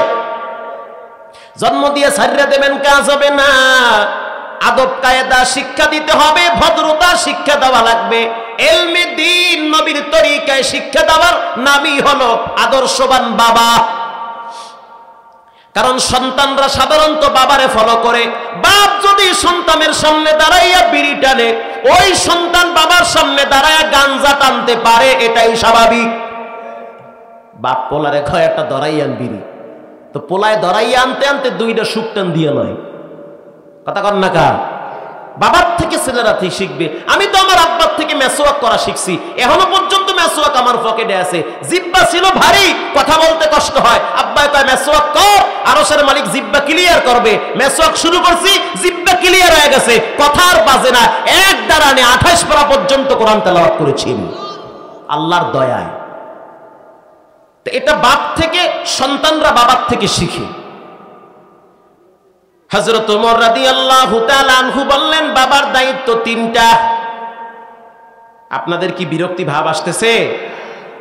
বাবার প্রথম দায়িত্ব কি জানায় দেন? প্রথম দায়িত্ব হলো সন্তানের জন্য ভালো একটা মা নির্বাচন করা। সন্তান যেই মহিলাটার পেটে থাকবে, পেটটা যেন ভালো হয়। সন্তান যেই মহিলার কাছে থাকবে, মহিলাটা যেন ভালো হয়। মহিলা যদি পরিমণি আর নায়িকা বুবলির মতো হয়, কলঙ্কের চরিত্র নিয়ে সমাজে বাস করতে হবে। কইলো ঠিক না কইলো ঠিক? এজন্য মা বোনেরা যারা আছেন সাবধান। আপনাদের আদর্শ, আপনাদের মডেল দুনিয়ার কোন নায়িকা ফাইকা হতে পারে না। আপনাদের আদর্শ হবে হযরত খাদিজা, হযরত আয়েশা, হযরত ফাতেমা এদের চরিত্রের সার্টিফিকেট দিয়েছেন কে? আপনাদের মডেল হবে আসিয়া, আপনাদের মডেল হবে হাফসা, যারা ছিল কোরআনের হাফেজ, যাদের চরিত্রের ভিতরে কলঙ্কের দাগ কেউ লাগাতে পারে না, এরাই হবে আপনাদের চরিত্র।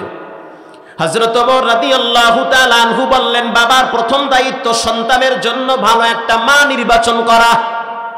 আপনারা বলেন, মা নির্বাচন করবে ছেলে না বাবাই? কথা কন না কা? বাবাই নির্বাচন করবে।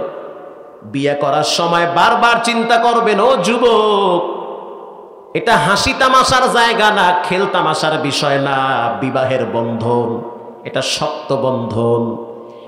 টাউটারি, বাটপারি, চিটিংবাজি যাই কিছু করো না করো, বিয়ের আগে তওবা করো, আল্লাহর কাছে তাহাজ্জুদ পড়ে দোয়া করো, ও দয়ার মালিক আল্লাহ, যেই মেয়েটা আমার জন্য আপনি রিজার্ভ করছেন, মেয়েটা যেন দিনদার হয়, মেয়েটা যেন পর্দানিশী হয়, মেয়েটা যেন কোরআন পড়নিওয়ালি হয়। কারণ মেয়েটার ভিতরে যদি আল্লাহর ভয় না থাকে, মেয়েটা তোমাকেও ভয় পাবে না, বৃদ্ধাঙ্গুল দেখায়া দিবে। যেই মেয়েটার ভিতরে আল্লাহর ভয় থাকবে, সেই মেয়েটা তোমার কথায় উঠবে আর বসবে, কারণ সে স্বামীকে মূল্যায়ন করবে, কদর বুঝবে।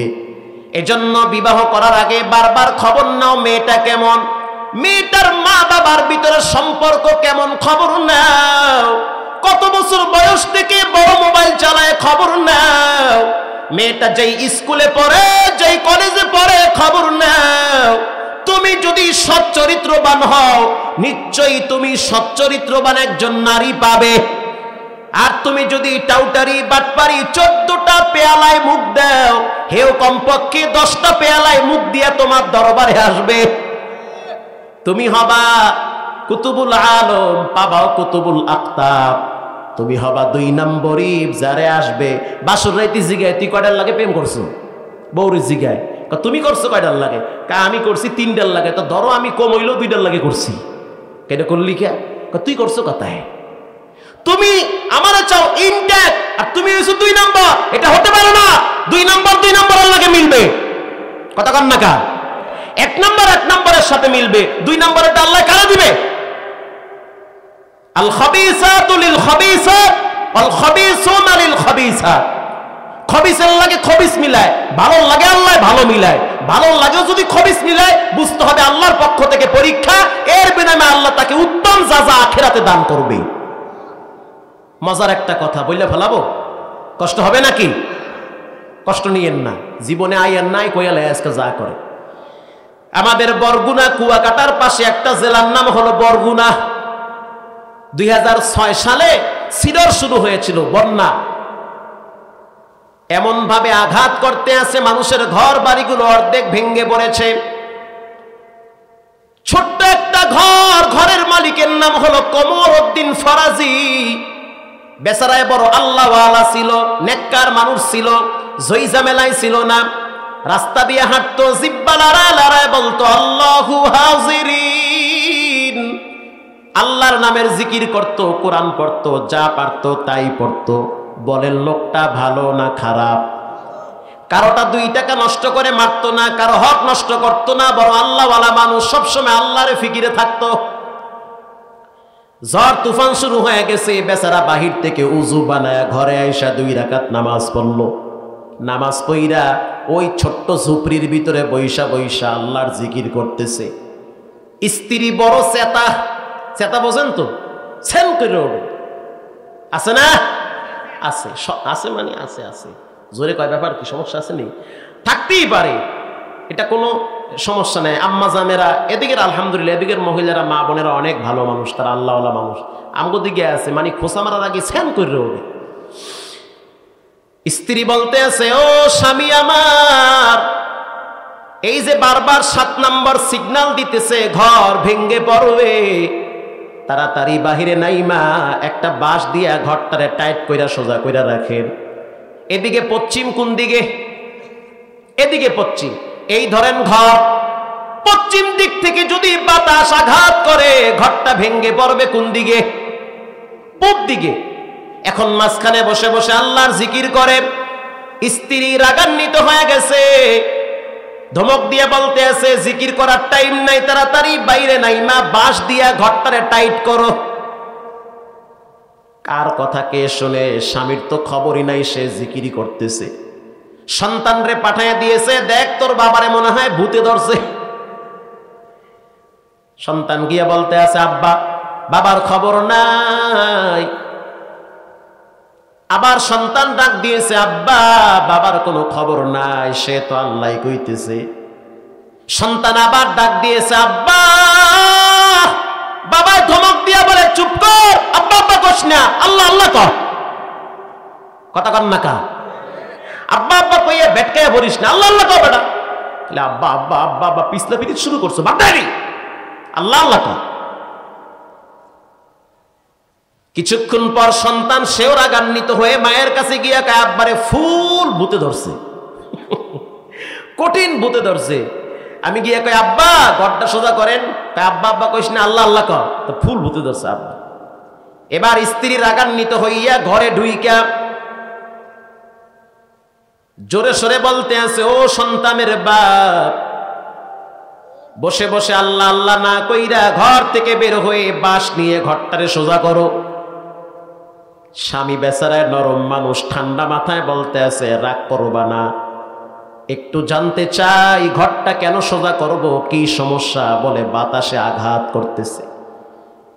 এবার স্বামী বলতে আছে, ও বিবি আমার, জানতে চাই বাতাস কি তোমার বাবাই দিয়েছে, মানে আমার শ্বশুর বাতাস দিছে? এবার কি কইলেন? শাশুড়ি কয় না না, প্রধানমন্ত্রী কয় না, তো কে দিয়েছে? কয় আল্লাহ দিছে। রাগ করবা না, সে আল্লাহকেই তো আমি বসে বসে ডাকতেছি। বাতাস দিয়ে যাই খোদায় হালায় দিবে ঘরটারে, হ্যাঁ তো আমি ডাকতেছি, হে ঠিক, পুরা ঘর ঠিক। কথা কান না কা? জায়গা মতো আমি পানি ঢালতে আছি। গত বছর ডিসেম্বরের 1 তারিখ জামালপুর থেকে বয়ান করে ঢাকায় যাইতে আছি। আপনারা শুনছিলেন না যে ওই সময় একটা ভূমিকম্পে বাংলাদেশে ধাক্কা মারছিল গত বছর? মসজিদ গুলায় নামাজ পড়তে ঢুকলাম এক মসজিদে সাভারে, দেখতে আসি ওরে পোলা পান পুরা মসজিদের উজুখানায় জুমার দিনের মতো ভিড় লেগে গেছে। তা খাদেমরে কইলাম, কিও ভাই আজকে জুমার দিন নাকি? কয় ফজরের টাইমে কি জুমার দিন? এত মুসল্লি আমি কোনোদিন ফজরের টাইমে দেখি নাই। ইমাম সাহেব বলে, ভাই টেনশন করিয়েন না, আল্লাহ পাক একটা ধাক্কা মারছে। টুফি মুফি ফালাইয়া দৌড় মারছে মসজিদে। উজু করতে আছে তোমায়, একজনে হাত না ধুইয়ে উঠতে আওয়াজ ধরছে। আর একজনে জীবন তো ভালো করে উজু করে নেই, বোঝেও না যে উজুর তরিকা কি। ও চিন্তা করতে আছে ঘরের মধ্যে ফ্যান পরিয়ে মরবো, তো মসজিদে গিয়া মরি, কমপক্ষে জানাজা ঠিক মতো হবে। কথা কান না কা? লম্বা কথা ছেড়ে দিলাম। হযরত ওমর রাদিয়াল্লাহু তাআলা আনহু বলেন, বাবার দায়িত্ব 3টা। বাবার প্রথম দায়িত্ব সন্তানের জন্য ভালো একটা মা নির্বাচন করা। বাবার 2 নম্বরের দায়িত্ব সন্তানকে ভালো একটা নাম উপহার দেওয়া। বাবার 3 নম্বরের দায়িত্ব সন্তানকে ইলমে দ্বীন কোরআন শিক্ষা দেওয়া। এজন্য সন্তানগুলারে কোরআনওয়ালা বানান, দিলটা নরম করে দেন, কোরআনের সাথে ভালো সম্পর্ক রাখেন। এই বাংলাদেশে আমার চোখে দেখছি করোনার সময় কত শিল্পপতি কবরে চলে গেছে, 5 জন মানুষও ডরে জানাজায় আসে নাই। আবার করোনার সময় এমন মানুষ দেখছি বিবাড়িয়ার জমিনে আল্লামা জুবায়ের আহমদ আনসারী কবরে চলে গেল, তার জানাজায় লক্ষ লক্ষ মানুষ উপস্থিত হয়েছিল শুধুমাত্র কোরআনের কারণে। এজন্য সন্তানগুলারে ইলমে দ্বীন শিক্ষা দেন। আল্লাহ পাক নিজেও কোরআনে বলেন, ইয়াতলুনা কিতাবাল্লাহ। 1 নম্বরে যারা কোরআন শিক্ষা করে, 2 নম্বরে ওয়া আকামুস সালাহ, যারা নামাজ কায়েম করে, 3 নম্বরে যারা আল্লাহর দেওয়া সম্পদ আল্লাহর রাস্তায় ব্যয় করে, তাদের মতো ভালো, তাদের মতো কল্যাণকামী পৃথিবীতে আর কেউ নাই, তাদের মতো সফলকাম পৃথিবীতে আর একজনও নাই। 1 নম্বরে যারা কোরআন পড়ে, 2 নম্বরে যারা নামাজ পড়ে, 3 নম্বরে যারা আল্লাহর রাস্তায় দান করে। এবার আপনারা বলেন, সম্পদ দেওয়া না দেওয়ার মালিক কে? এমনও মানুষ দেখছি কোটিপতি ছিল, এমন রোগ হইছে এখন ভিক্ষা কইরা খায়। দেওয়ার মালিক আল্লাহ, নেওয়ার মালিক আল্লাহ। আমি আপনাদের সামনে বয়ান আরো লম্বা হবে, বিনয়ের সহিত চাই, হুজুর জীবনের শেষ ঠিকানা হবে কবর। একজন লোক উঠবেন না, পরিবেশ তারে নষ্ট করবেন না আল্লাহর হস্তে, আল্লাহর মহাব্বতে, দ্বীনের নিসবতে জীবনের শেষ ঠিকানা হবে কবর। কবরে চলে যেতে হবে, বাবাই কই কবরে, মা কই কবরে, নিজে কয়েকদিন মানুষ নিজের হাতে নয় অন্যের হাতে মাটি দিয়ে কবরে ফালায় রাখবে। আছেন কোন মায়ের সন্তান, হুজুর এই গোরস্থানের জন্য আমি 10,000 টাকা আব্বা আম্মার মহব্বতে দিয়ে দিলাম, বাবায় থাকলে খাওয়ানো লাগতো, চিকিৎসা করা লাগতো, আজকে আব্বা নাই আম্মা নাই, আব্বা নবীর সামনে যুবক বসা, সুলাইমান নবীর সাথে আজরাইল আলাইহিস সালাতু ওয়াস সালামের ভালো এক সম্পর্ক। আজরাইল একদিন আয়েশা বলতে আছে, সুলাইমান নবী আমি আজকে একজনকে অপারেশন করার জন্য এসেছি। আজরাইলের অপারেশন কি বাচ্চা থাকার অপারেশন না মরে যাওয়ার অপারেশন?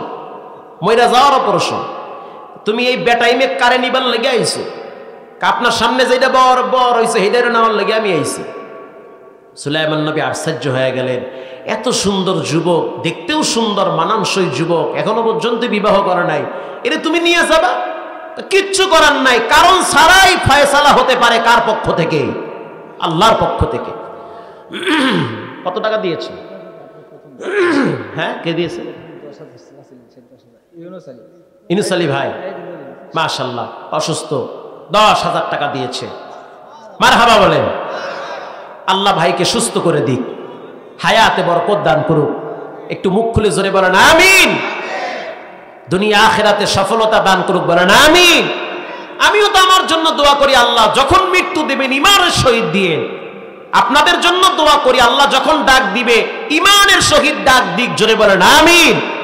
এই ভাইয়ের জন্য একটু দোয়া করেন, বিশেষ করে দোয়া করেন, আল্লাহ পাক যেন এই ভাইয়ের হায়াতে বরকত দান করে, বিপদ আপদ মুসিবত দূর করে দেয়।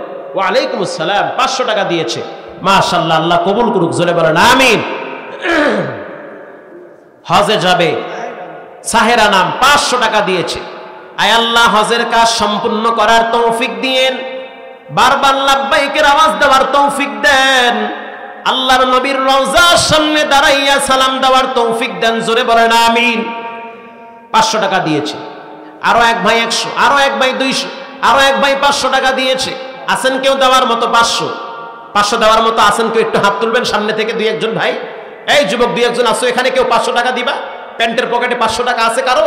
হুজুর মোবাইলে এমবিতে অনেক টাকা পয়সা ব্যয় হয়, আমি আল্লাহর হস্তে এই মাহফিলের জন্য, মাহফিলের না অর্থাৎ এই মাটির জন্য যেখানে আপনাকে থাকতে হবে অনেক দিন পর্যন্ত, এই মাটির জন্য আমি 500 টাকার মহব্বত ছাইরা দিলাম, আল্লাহ পাক আপনাকে অনেক বিপদ থেকে ছাইরা দিবে। আসেন কোনো ভাই, কোনো যুবক, একটু হাত তুলেন, সামনে আসেন, 500 টাকা ইনশাল্লাহ দিয়ে দিব। আসেন সামনে আসেন। আশরাফুল ভাই কত টাকা? 500 টাকা, 1000 টাকা, বলেন মারহাবা। আরো এক ভাই 500 টাকা। আয় আল্লাহ জানে মানে বরকত বাড়ায় দেন, দুনিয়া আখিরাতে সফলতা দান করেন, মা বাবার কলিজা ঠান্ডা বানায় দেন, মুসিবত দূর করে দেন।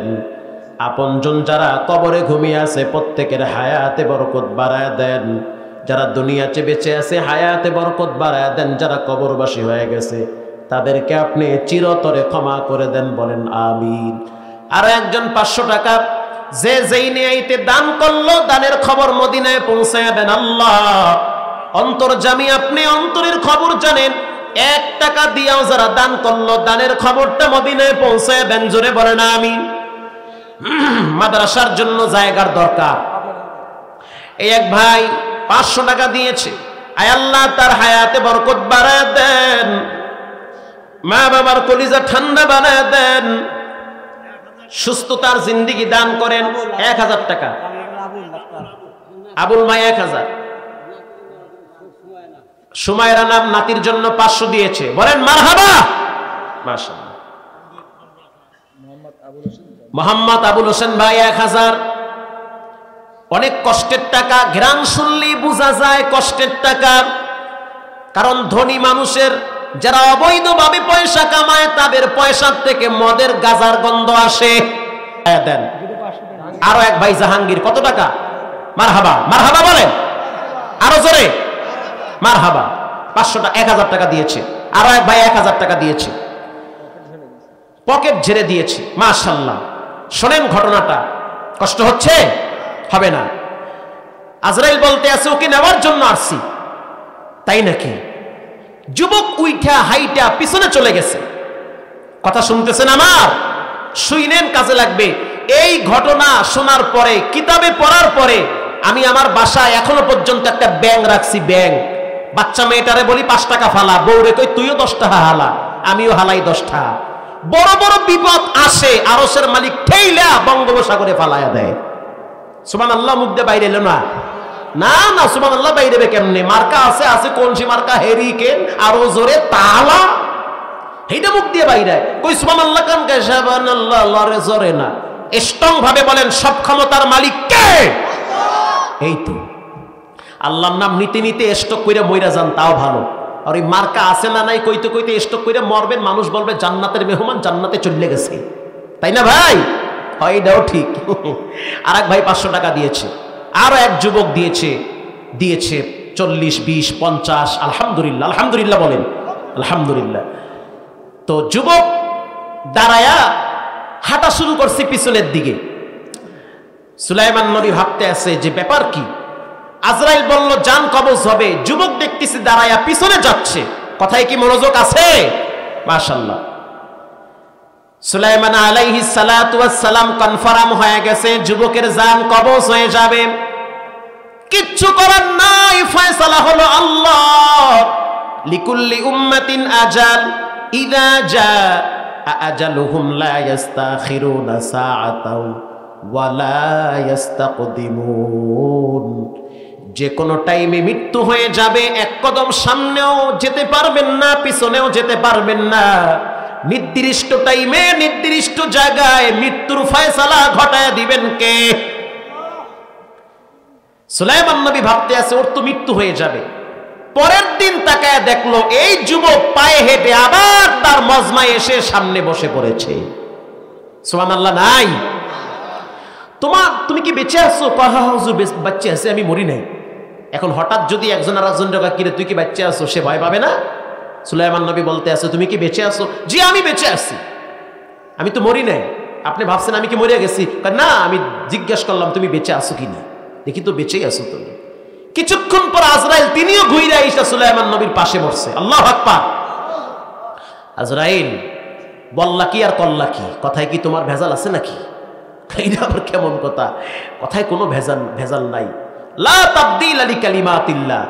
আল্লাহর কথার ভিতরে কোনো হেরফের আছে? নাই। ফয়সালা আল্লাহর, ওরে উঠায় নেওয়ার জন্য আইছি। আবার আল্লাহ কয় নিস না, কিছুদিন ছাড়িয়ে দে। ও বাইরে গেছিল, আমিও পিছে পিছে গেছিলাম। যাওয়ার পরে প্রস্তুতি নিছি ওরে আমি ধরবো, খপ করে আঘাত করব, জায়গায় শোয়া ফেলাবো। ভিতর থেকে রুহুটা বের হয়ে যাবে। 360টা মোকাম ছিঁড়ে ভিড়ে ছিন্ন ভিন্ন হয়ে ওর রুহুটাকে আমি টাইনা বের করব। সিদ্ধান্ত কনফার্ম। কেবল প্রিপারেশন নিয়ে আমি হাত বাড়াইছি। আজরাইলের হাত কি নরম না শক্ত? দেখছেন কেউ? দেখেন তো নাই। দেখবেন তো ইনশাল্লাহ? না কনজে না, জীবনে দেখবো না। দেখবেন তো ইনশাল্লাহ? আল্লাহ তার হাতটাকে আমাদের জন্য আরামদায়ক করে দিক। আরো আস্তে আমিন। থাবা মারছিলাম, হঠাৎ উপর থেকে আওয়াজ মারিস না, কিছুদিন ছাইড়া দে।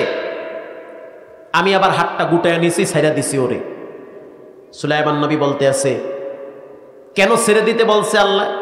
আমিও জিজ্ঞাসা করছিলাম আল্লাহকে, আল্লাহ আপনি কেন না বললেন? বললেন ধরো, আবার কয় ধরিস না। আল্লাহ তাআলা বলতেছে জিবরিল, আজরাইল এই যুবকটা যখন তোমার মজমাত থেকে, সুলাইমান নবীর পরিবেশ থেকে যখন বাহিরে বের হয়েছে, তখন এই যুবকের সামনে এক বৃদ্ধ এসে হাত পেতেছিল, কিছু দাও আমাকে, 3 দিন না খায়া আসি, যার কাছে হাত পাতি সেই ফিরাইয়া দেয়। তুমি কিছু দাও আমারে, ক্ষুধা লাগছে, খাইবার মন চায় আমার, যা আছে কিছু দাও বাবা আমার। কথা কি শুনতেছেন ভাই? ওয়া আম্মা সাইলা ফালা তানহার। আল্লাহ কয় কেউ যদি হাত পাতে, সাইল করে, কেউ যদি সুয়াল করে, তাকে না বইলো না, কিছু দিয়া বিদায় দাও। আরশের মালিক তোমাকে তো কখনোই না বলে না। না বলে? 2 হাত ভরে পয়সা আমিও কামাই, আপনিও কামান, দেন ফাঁকে ফাঁকে, কোনো সাউন্ড হবে না। আমার দিকে তাকান। সুলাইমান পয়গম্বর বলতেছে এরপরে কি হইল? বলে আল্লাহ তাআলা বলল যে মুরব্বী যখন হাত পাতলো তখন মুরব্বীর দিকে তাকায়া যুবকের বড় মায়া লাগছে, পকেটে হাত দিল, পকেটে কি আছে এটা যুবক জানে না, কত টাকা আছে তার খেয়াল নাই, কিন্তু কত আছে এটা জানেন কে? আল্লাহ তাআলা জানেন। পকেটে হাত দিয়ে যা ছিল পরিপূর্ণ সব উঠায়া ওই মুরব্বীর মায়ার মহব্বতে বন্ধনে আবদ্ধ হয়ে পুরা টাকাটাই মুরব্বীর হাতে দিয়ে দিয়েছে।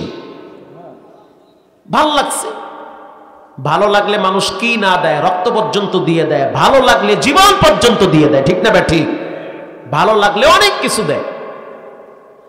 আল্লাহ তাআলা বলতে আছে আজরাইল ওর হাতে কি ছিল আমি জানি, ওর হাতে ছিল 6 দিরহাম। তো আমার ওয়াদা কেউ যদি আমার জন্য 1 দেয় তাকে আমি 10 দেই। যেহেতু ও আমার জন্য 6 দিরহাম দান করেছে, আমি দেখেছি ওর মুষ্টিবদ্ধ হাতের ভিতরে কি ছিল, 6 দিরহাম দেওয়ার বদলে 60 বছরের হায়াত ওকে আমি বাড়িয়ে দিয়েছি। মৌতু কাসিন কুল্লু নাসিন শারিবুন কবর বাইতিন কুল্লু নাসিন দাখিলু। এজন্য কেউ হাত পাতলে না বলবেন না। আল্লাহ পাক বলেন ওয়ালা তিজারাতাই ইয়ারজুনা তিজারাতাল লান তাবুর, বেশি বেশি দান করো, এরা সফল মানুষ। শেষ সময় দোয়ার আগে আগে এতগুলো মানুষদেরকে নিয়ে আমি মুসাফির হাত বাড়াবো আল্লাহর কুদরতি কদমের দিকে। কোন মায়ের সন্তানকে আছেন বিদায়ের সময় দোয়ার আগ মুহূর্তে আখিরি কালাম লা ইলাহা ইল্লাল্লাহ দাখালাল জান্নাহ, শেষ কথা আল্লাহ হবে যার, তার জন্য আল্লাহ পাক জান্নাত রিজার্ভ করে দিবে। শেষ দান দেওয়ার মতো কেউ আছেন? 500 টাকা আমি আল্লাহর মহব্বতে এই মাটির জন্য দান করে দিলাম। 2-1 মায়ের সন্তান হাত তুলবেন সামনে পিছন থেকে। আলহামদুলিল্লাহ, এই ভাই 500 টাকা দিবে, আল্লাহ আপনি কবুল করে নেন। এদের চেহারার দিকে আপনি কুদরতি নজর লাগান। আনফুসানা ওয়া ইল্লাম তাগফির লানা ওয়া তারহামনা লানাকুনান্না মিনাল খাসিরিন। ربنا آتنا في الدنيا حسنة وفي الآخرة حسنة وقنا عذاب النار। আওয়াজ দিয়ে মুখ খুলে পড়েন রব্বিরহামহুমা কামা রব্বায়ানি সগীরা। রব্বিরহামহুমা কামা রব্বায়ানি সগীরা। बता हमको तेरे राह किस तरफ आए, तेरे राह पर चला हमको खुदाया।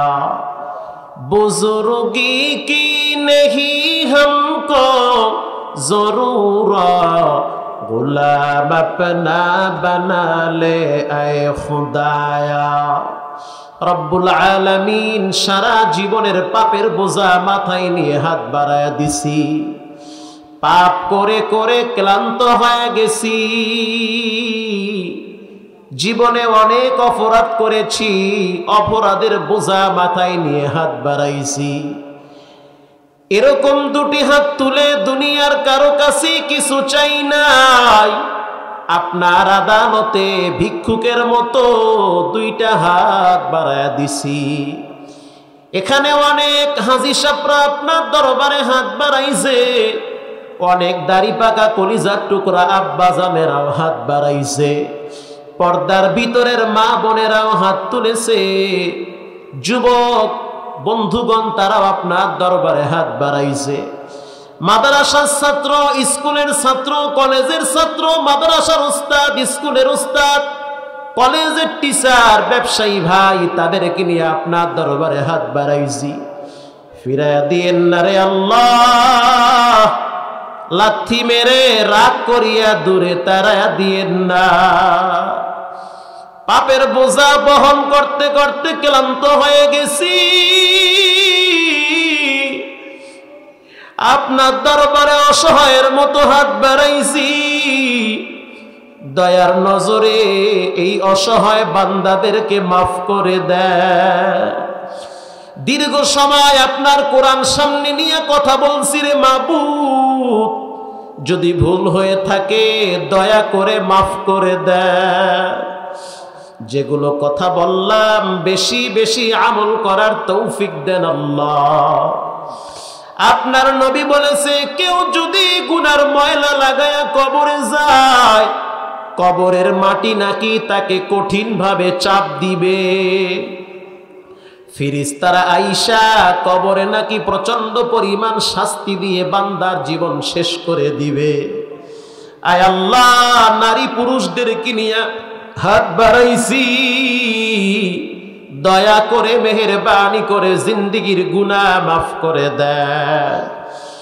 এই দোয়া শেষ হওয়ার পর একদল বাড়ি গিয়ে দেখবে মা ঘুমায় নাই, বাবা ঘুমায় নাই। আরো একদল আছে, তারা ঘরে গিয়ে দেখবে মা নাই, মায়ের খালি বিছানা পড়ে আছে। আব্বা নাই, আব্বার সেই পুরান জায়নামাজটা ঝুলে। কত ঈদ আইলো আর গেল, বাবারে আর দেখি না। ওই যে বাড়ির পিছনে গোরস্থানে বাবাই ঘুমায়, মা ঘুমায়, নিজের হাতে সন্তান মায়ের লাশটা কবরে ফালায় রাখছে রে আল্লাহ। ওয়াজের প্যান্ডেলে বৈশা দুই চোখের পানি ছেড়ে দিয়ে কান্দে আর কয় আল্লাহ, মায়ের কবরটা জান্নাতুল ফেরদাউস বানায়া দেন, আব্বার কবরটা জান্নাতুল ফেরদাউস বানায়া দেন আল্লাহ। অনেকে অসুস্থ, বড় আশা করে হাত বাড়াইছে, সুস্থ করে দেয়। অনেক ভাইরা আপনার দ্বীনের মহব্বতে কবরের জায়গা মাটির জন্য কিছু টাকা পয়সা দান করেছে। দানের খবরটা মদিনায় পৌঁছায়া দেন। জীবনে একবার নবীজির রওজার সামনে দাঁড়ায়া সালাম দেওয়ার তৌফিক দেন রব্বুল আলামিন। মাইক লাইট প্যান্ডেল দিয়ে যারা সহযোগিতা করলো, তাদের হায়াতে বরকত বাড়ায়া দেন আল্লাহ। আয়োজন কমিটিকে আপনি কবুল করে নেন। যারা এই মাহফিলের সাথে জড়িত, কাউরে খালি হাতে ফিরায় দিয়েন না রে মাওলা। জীবনে একবার আপনার ঘরে নিয়ে লাব্বাইকের আওয়াজ দেওয়ার তৌফিক দান করে রব্বুল আলামিন। দাড়ি পাকা মুরব্বীরা যখন কাঁদে, তখন নাকি আপনার বড় মায়া লাগে। আয় আল্লাহ, তাদের হাত ফিরায় দিতে নাকি আপনার লজ্জা হয়। ফিরায় দিয়েন না রে আল্লাহ, ফিরায় দিয়েন না। লাথি মেরে জাহান্নামের আগুনে ফালায়াও দিয়েন না। দয়া করে মেহেরবানি করে সবাইকে আপনি কবুল করে নেন। পর্দার ভিতরের মা বোনদেরকেও মাফ করে দেন। প্রতিটা মা বোনদেরকে আবেদা জাহিদা বানায় দেন। প্রত্যেকটা মা বোনকে দ্বীনের সহি তরিকার উপরে চলার তৌফিক দেন। প্রতিটা যুবককে হযরত খালিদ বিন ওয়ালিদের মতো কবুল করে নেন। প্রত্যেকটা যুবককে দ্বীনের রাস্তায় চলার তৌফিক দান করেন।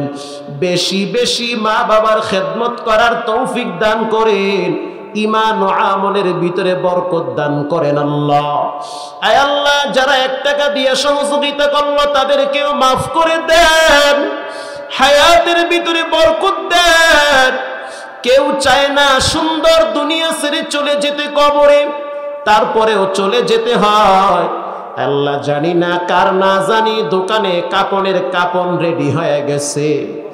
জানি না কোন ঝোপের বাস আমাদের জন্য অপেক্ষা করতেছে, কোন জায়গার মাটি নাম ধরে ধরে ডাকতেছে। আল্লাহ, মহব্বত করে ভালোবেসে বান্দা বানাইছেন। যখন ডাক দিবেন, ঈমানের সহিত আপনি কবরে ডাক দিয়েন। আল্লাহুম্মা হাসিবনি হিসাবান ইয়াসীরা, আল্লাহুম্মা হাসিবনি হিসাবান ইয়াসীরা। সুবহানা রাব্বিকা রাব্বিল ইজ্জাতি আম্মা ইয়াসিফুন ওয়া সালামুন আলাল মুরসালিন والحمد لله رب العالمين وارحمنا معهم برحمتك يا أرحم الراحمين. السلام عليكم.